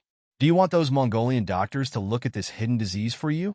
Feng Jiao let out a light sigh, then looked at him with a gaze filled with a trace of pity. Is this a hidden disease? Mo Rambai did not quite believe it, but he really could not lose face and went to find a famous doctor or a divine doctor. Well, just a little. I wonder if you want me to cure you? Brother Rambai, I know, we are man and woman. If you care, I won't help you treat it. I will help you chapter arrange the medicine on your arm. Then I will leave this in. Feng Jiao lowered her eyes to look at the surface of her shoes and said gently, Jiao, you're lying to me, right? How can a girl like you treat my hidden ailment? Even though he really didn't want to admit it was a hidden disease, he felt extremely uncomfortable early in the morning. He had even been thinking about that day when she had cast a sex drug down on Su Mayan in the Jade Lake restaurant. And when he slept last night, he actually fantasized that the woman he was pressing down on was Feng Jiao. Just then she knocked on the door. The chapter made her realize his embarrassment. If you trust me, I can treat you. Brother Rambai, unless you do not wish to be treated by me. Feng Jiao raised her head to look at him, her smile clear and moving. Can you really cure that?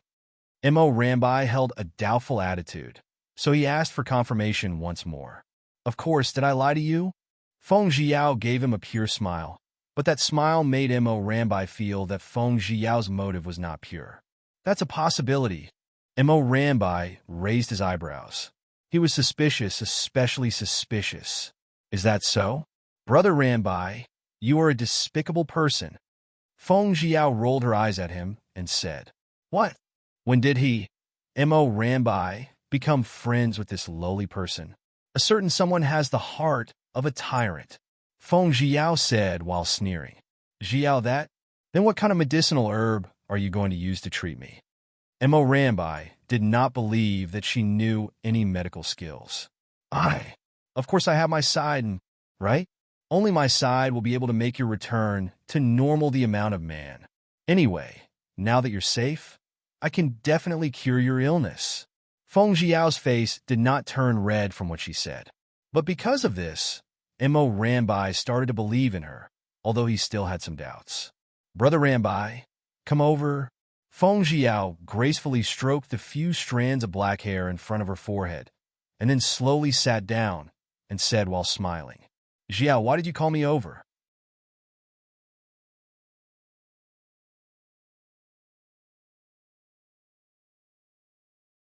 Mo Rambai had a strange intuition, but he unconsciously walked over, maintaining a 3-inch chapter distance between them. Brother Rambai, come on, let's sit down together. I'll treat you well. Feng Jiao chaptered out her fair hands and saw that he was still in a daze. She simply took the initiative to take his big hand and let his big hand wrap around her small hand as they sat down next to a chapter other. Jiao, don't get so close. He hastily shook her hand away. It's not very close. Feng Jiao muttered to himself, thinking that she must work harder. What a beautiful man Mo Rambai was. If it just so happened that his arm was injured, would she be able to use force on him? It was so beautiful. He had a fresh and intoxicating beauty about him. With that in mind, the men's warnings to her were quickly thrown away.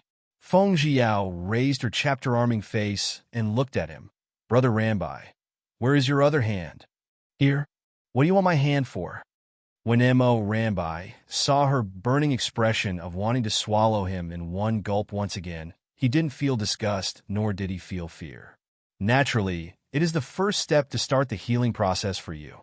Feng Jiao said in a serious manner. W chapter really made Mo Rambai trust him a little. Feng Jiao lovingly pretended to massage the back of his hand, then smiled and pushed him onto the bed, where the absolute dragon lay. Jiao, what are you doing? Mo Rambai definitely had a reason to ask Su Chapter a question. This was the first time he had met Su Chapter, a strange girl. She actually sat on top of him without any shame.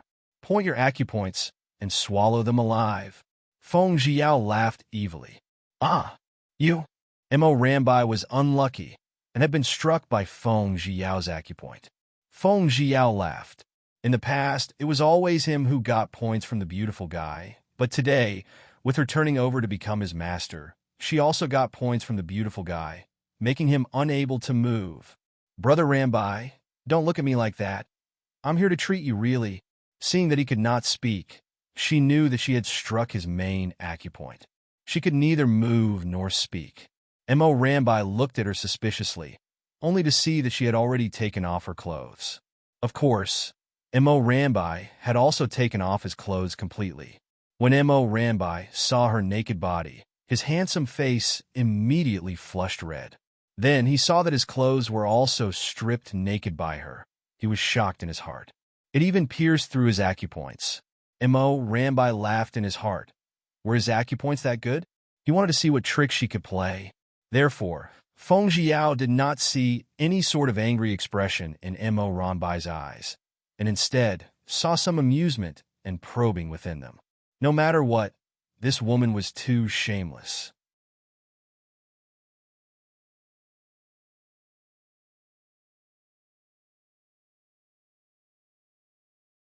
She had taken the initiative to give Su Mayan the sex drug, and now that she had taken the initiative to point his acupoints, it was obvious that she was going to force him into a corner. No, the coquettish woman in front of him was Su Mayan's woman. How could he take away someone else's love? Thinking about that, Mo Rambai immediately used all his might to break through the acupoint Feng Jiao gave him, waving his hand to slap her. Shameless woman! Mo Rambai slapped her and scolded angrily. He then quickly took off his clothes and wore it, while cursing at her. Yes, I am shameless. Am I not treating you? Fuck. You think too mu chapter of being kind. Feng Jiao was enraged. His martial arts were actually so high, she could only blame herself for not being able to master the T chapter technique. Never mind, if she could not eat him this time, she could eat him next time. She was the most perfect and indestructible cockroach chapter. Is this a treatment? Strip naked in front of my eyes. If it was another man, he would have raped you long ago. Fortunately, I am an upright person, and as the saying goes, friends and wives are not to be trifled with. You are my good friend Su Mine's fiancé. How can I possibly do Su chapter a thing with you? You look like a flower in jade, with Su chapter a symbol. You're actually so lowly, seducing your fiancé's good friend. You're really too shameless. Mo Rambai had never known that he was Su chapter a good talker. Yet this was the first time he had consecutively spoken Su chapter a long sentence without pausing. Fuck. It's fine if he said she didn't care about her face. He said it a second time. This was bullying. Mo Rambai, don't be so shameless with just your words, or with your own words. Who do you think you are? Do you think you're a willow? Are you in a hurry? Who are you lying to? I just teased you there, and you're already a pillar in the sky. How can you still have the face to say Su chapter words to me? You're the most shameless bad guy. Feng Jiao was so angry, and this was the first time HSE wanted to kick him. Scram! Get the hell out of here! Mo Rambai got angry from being scolded by her. Especially his handsome face, W chapter, had a suspicious blush. W chapter made him think back to the restricted level image in his mind. He really felt that he himself was a bit shameless. Get lost? If you want to scram, you're the one scram. I was the one who told my driver to pay the money to stay in this inn. So if you want to scram, it's naturally you that should scram. Feng Jiao sneered a few times as she slowly dressed himself. You only paid me for 1 day. This is the second day. The second day's worth of silver was paid by me. If you want to scram, then you will have to scram. Please, Mo Rambai pointed towards the door and especially opened the door for her. It was just that he did not expect it to be raining so soon due to the sudden rumbling of thunder outside.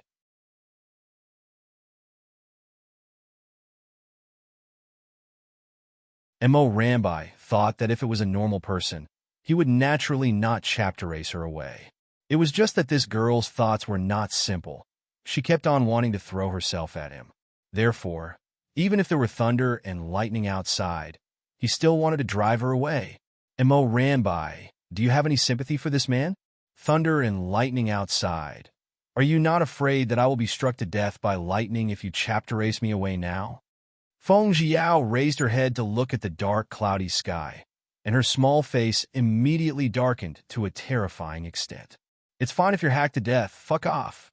Mo Rambai pointed outside the door, as if you were not going to scram now, I would throw you out. Humph. Feng Jiao was so angry that she wanted to wave her fist at his handsome face, but she endured it. She should have been merciful towards a pretty boy, because she saw his good figure and size just now. Oh, why was she in Su chapter pain? So unlucky. She was actually unable to do anything to the beautiful man, and was even forced to be driven away by the beautiful man. All right, as you wish. After Feng Jiao finished speaking, her eyes were filled with tears. She held her skirt up and slowly walked down the stairs, her figure slowly disappearing into the dense rain curtain.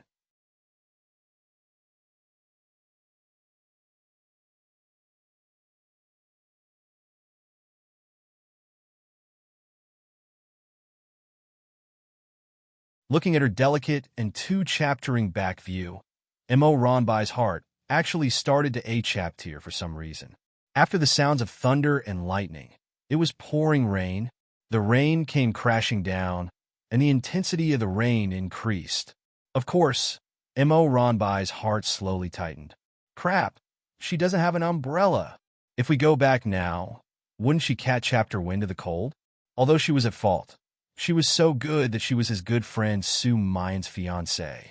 No matter what, he should take care of her. After thinking about it, Mo Rambai immediately asked the owner of the inn to borrow an umbrella and quickly flew out in the direction that Feng Jiao had just walked in. Jiao, Jiao, Jiao. Mo Rambai saw that there was no one else in the empty alley, and he became even more worried. Under Su chapter, a heavy rain. Where could she go? Did they get taken away by bad people? When Feng Jiao heard her shout, she got on the carriage and immediately ordered the driver, Wan Sanzi, to leave first. She immediately jumped off the carriage, curled up in a corner, and started to chapterim for the beautiful guy. Jiao! Jiao! Jiao, where are you? Mo Rambai shouted until his voice was hoarse. When he inadvertently looked back and saw the wet-clothed lady curled up at the corner of the alley entrance, his reason crumbled in an instant. His heart suddenly clenched painfully. Of course he regretted it very much. Why did he cruelly chapter-ace her away? Actually, he could just let her rest in his room, and then he could just ask for a room from the shopkeeper. How could he treat a weak girl like this? Jiao, you woke up? Mo Rambai hugged Feng Jiao and pressed her forehead against hers. Damn it. How could her forehead be so hot? Feng Jiao scolded herself secretly. In order to make it look real, she had truly bathed. This time, the after-effects of the rain from her original body last time were healed all of a sudden, and her body was extremely weak. Seems like she had been tormented by her this time. She felt herself grow more and more drowsy, and her mouth was dry. She really wanted to drink water. Water! Water! Water! Feng Jiao called out in a daze. Mo Rambai hugged her with one hand and held onto the umbrella with the other as he quickly stepped through the rain, heading towards the little tavern. Young Master Mo, what happened to your wife? Is he sick? Her face looks pale. The shopkeeper looked up and glanced at Feng Jiao and said with concern, Shopkeeper, please give me a bucket of hot water. I'm going to help me. Ugh. Madam, she's taking a bath. Mo Rambai was afraid that the shopkeeper would be suspicious. Hence he went along with what he said. Sure, that's no problem. Waiter, quickly send this young Master Mo a bucket of hot water for her bath.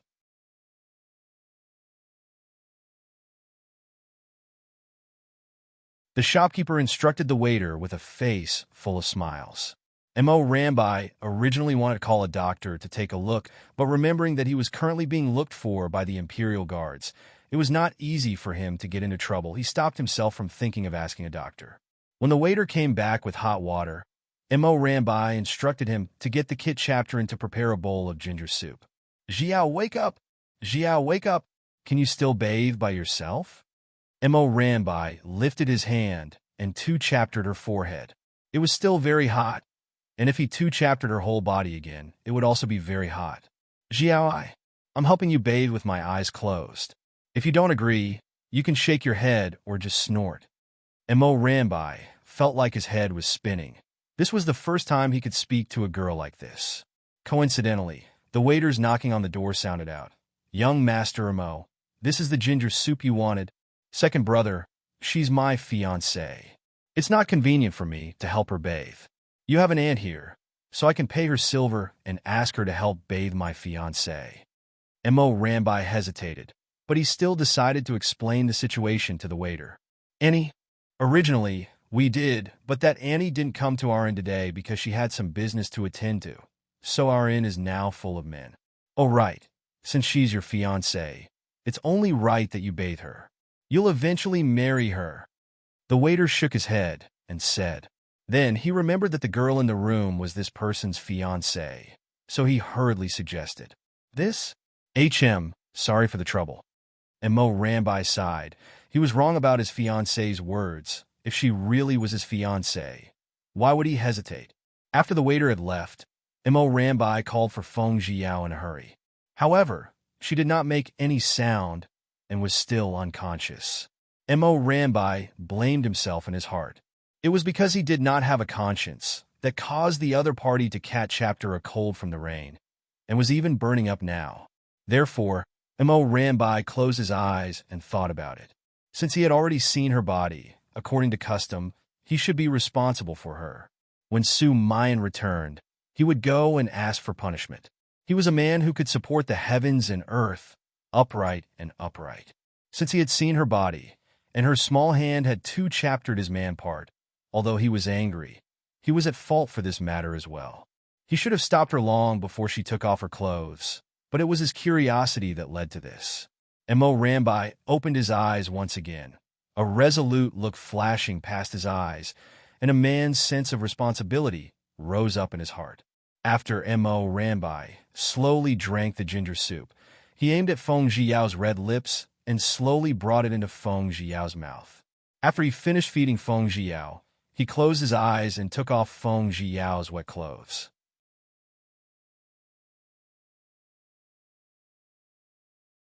When he thought about it later, he had already decided to take responsibility for her, so what was the use in closing his eyes? Therefore, he simply opened his eyes and placed her inside the water vapor. Within the ripples of the water, Feng Jiao's white and tender, enchanting body was revealed, causing his blood to boil. Those limitless, restricted images filled his mind once again, causing his handsome, jade-like, carved face to once again be dyed crimson. No, he couldn't look any further. He would be unable to hold it in, especially when he thought of how she had seduced him earlier. No, he could not think anymore, so he closed his eyes again and pressed down on the lines of her skin, bathing her in a moon-white silk cloth. After washing herself for about an hour, he finally carried her out of the red bath barrel with his will. Mo Ranbai's forehead was drenched in beads of sweat. The water on her wet hair dripped onto his clothes. The slight warmth quickly flowed through his body, and the re-chapter heat feeling coursed through his body made a ruckus.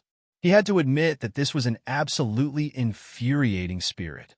Perhaps it was because he was bathed, but Feng Jiao's entire body was permeated with a layer of pink. Mo Rambai looked at the unconscious Feng Jiao and sighed. He once again extended his hand to her forehead. Crap, it was still very hot. Thus, he called the waiter over to get some cold water in order to help Feng Jiao cool her forehead down. Perhaps the cooling of the cold water had an effect. Feng Jiao slowly opened her eyes, but she was completely weak and seemed to have replied. The disease comes like a landslide. The disease goes like a thread. This time, she lost a lot. The pretty boy did not eat it, but instead made herself sick. Jiao, you're awake? Mo Rambai asked with a tone that was neither salty nor indifferent, and contained a bit of concern within. It actually caused Feng Jiao to be greatly shocked, since when did he treat her so well? Yes, Feng Jiao moved her body, but she still felt weak throughout her body. She rolled over and looked at the drizzling rain outside the window. Jiao, wait a moment. I'll get the waiter to buy you another set of clothes. Mo Rambai frowned and apologized as he saw her gorgeous clothes hanging on the screen. What happened to my clothes? Feng Jiao was confused. Suddenly, she realized that she was lying on the bed naked, with a blanket covering her entire body. Did you do anything bad to her? Then why couldn't she feel the chapter of her love? Strange, why would he take off his clothes? The reason why I took off your clothes earlier was to help you bathe so that you wouldn't catch chapter a cold. Mo Rambai slowly stood up, paced back and forth, and then said to Feng Jiao in a conflicted tone, What? Did you take off my clothes? You are the one who is as shameless as you said just now.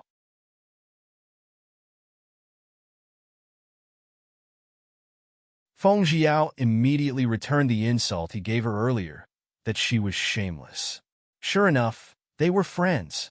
Back then, Su Mayan had also scolded her that she was shameless, but in the end, she was still obediently captured by her, and she was the one who did it willingly. Jiao, I was shameless, so when I took off your clothes, I made up my mind. I looked at your body. I will be responsible for you. When Mo Rambai heard her say that he was shameless, his face became red and he said incoherently. At this moment, he felt like he was chapter racing a duck to a grave. When Feng Jiao heard this, her beautiful eyes widened. She wanted to be like a bird in a mess in the wind. No, she felt that she must have lost her mind and could hear things from her ears. He had told her to scram before, but now he said he was responsible? Had he gone mad? Or had he taken her on?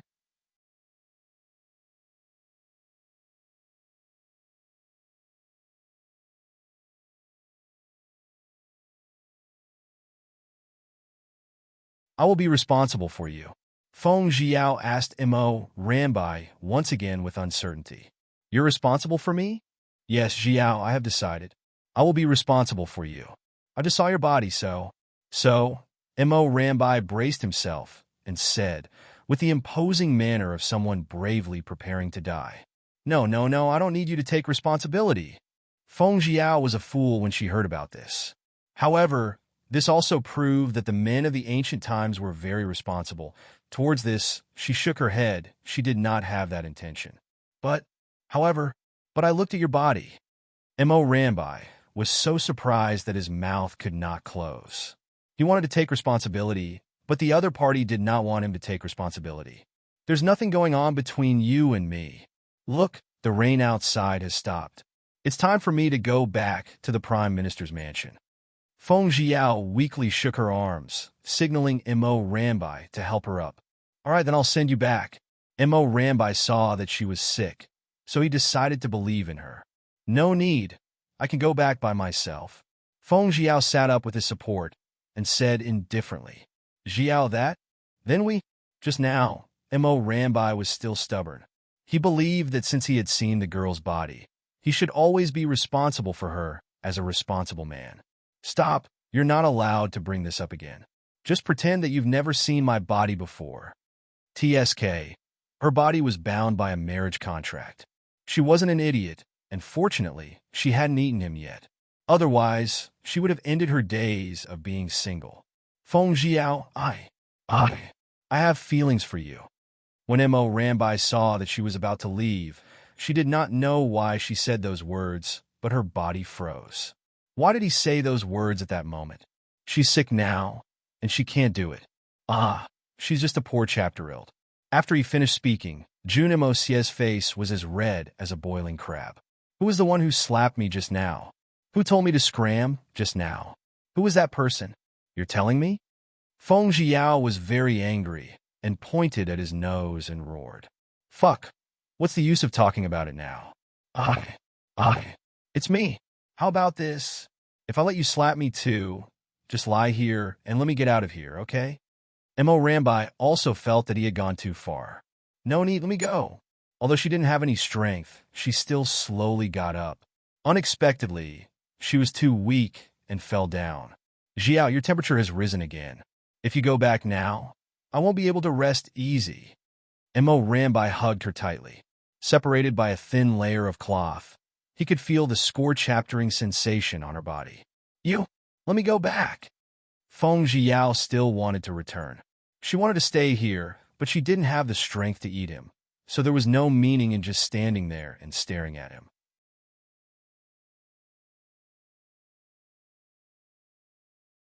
No, wait until you're better before you go back. Be obedient.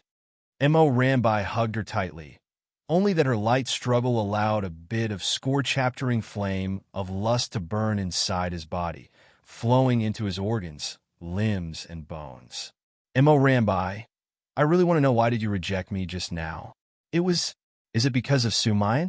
Feng Jiao laid on Mo Ranbai's shoulder with her head down, her two long, slender arms wrapped around his neck.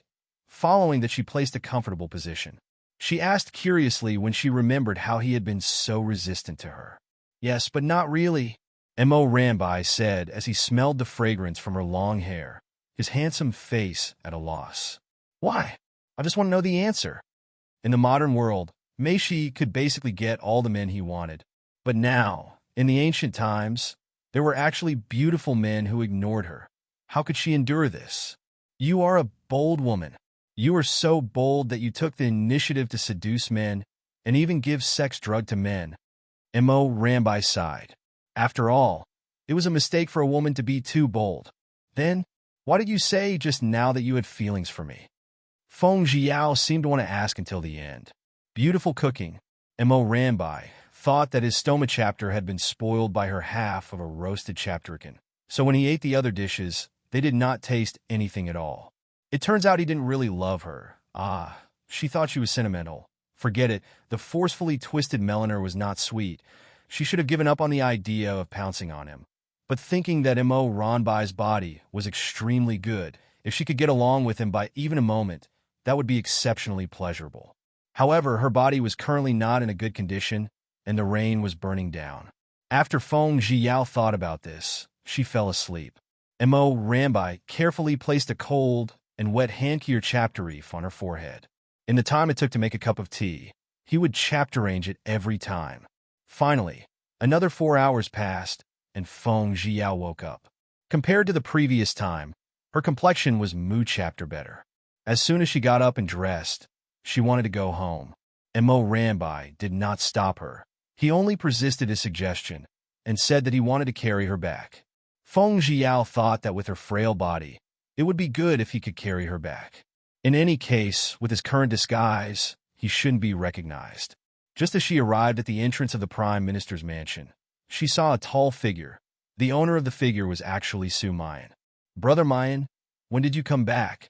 Feng Jiao hurriedly climbed down from Mo Rambai's back. Therefore, she quickly ran over and threw herself into his embrace, causing Su Mayan's lips to curl into a happy smile. "I've just returned. I've traveled day and night. I've finally seen you.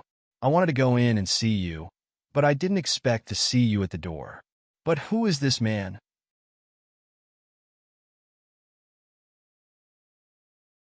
Su Mayan looked at Mo Rambai, who had chapter arranged his appearance, and asked. However, he kept feeling that the body of the man carrying Yaoer on his back was extremely familiar, just that he didn't dare to confirm whether it was really him or not. "You know him too, he is Brother Rambai," Feng Jiao said in a bland voice. What happened just now was insignificant anyway, so there was no need for her to be afraid and not dare to tell Su Mayan. "Brother Mo, is that you? Why are you here in the Xianyang again?" Upon hearing that Feng Jiao was talking about him, he was immediately shocked.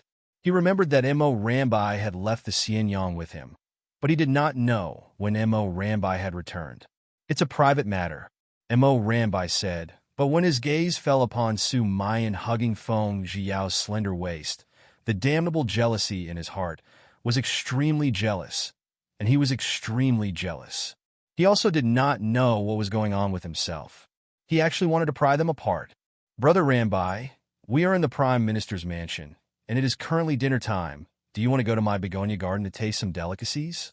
Feng Jiao asked politely, with a faint smile on his face. He was not as enthusiastic as when he first met her, but instead, he acted a little perfunctory, causing Mo Ranbai's heart to feel as though it was pierced by needles. "No need, I have something to do, so I'll take my leave first." Mo Rambai and Su Mayan cupped their hands together and turned to leave. Before he left, he did not dare to look back at Feng Jiao. He was afraid that if he looked at her a few more times, he wouldn't be able to bear to leave. Mo Rambai was a little disappointed. Surprisingly, Feng Jiao didn't have the slightest intention to keep him here, as the luster in his eyes dimmed. With a tap of his toes, he left the main entrance of the Prime Minister's mansion. "Yaoer, why did Brother Mo carry you back?" Su Mayan felt that there was something strange between the two of them, but he could not casually guess that Feng Jiao was disgusted by their conversation, so he could only ask cleverly. "Brother Mayan, I'm tired. Can you carry me into the house?" Feng Jiao asked as she raised her head to look at Su Mayan. "Fine. I haven't seen you for days. I wonder if you're doing well?" Su Mayan lifted his hand and caressed her hair and hugged her tightly. Su Mayan thought that it would be good if he could hug her like this. He had to find his uncle to meet that pockmarked beggar. He was willing to give that pockmarked beggar a lot of money and hoped that he would give up on marrying Feng Jiao. It was because in the few days he was in Shi Liang Kingdom, all he could think about was this little girl. The reason he was rushing back so desperately was so that he could see her again as soon as possible. "Brother Mayan, are you crying?"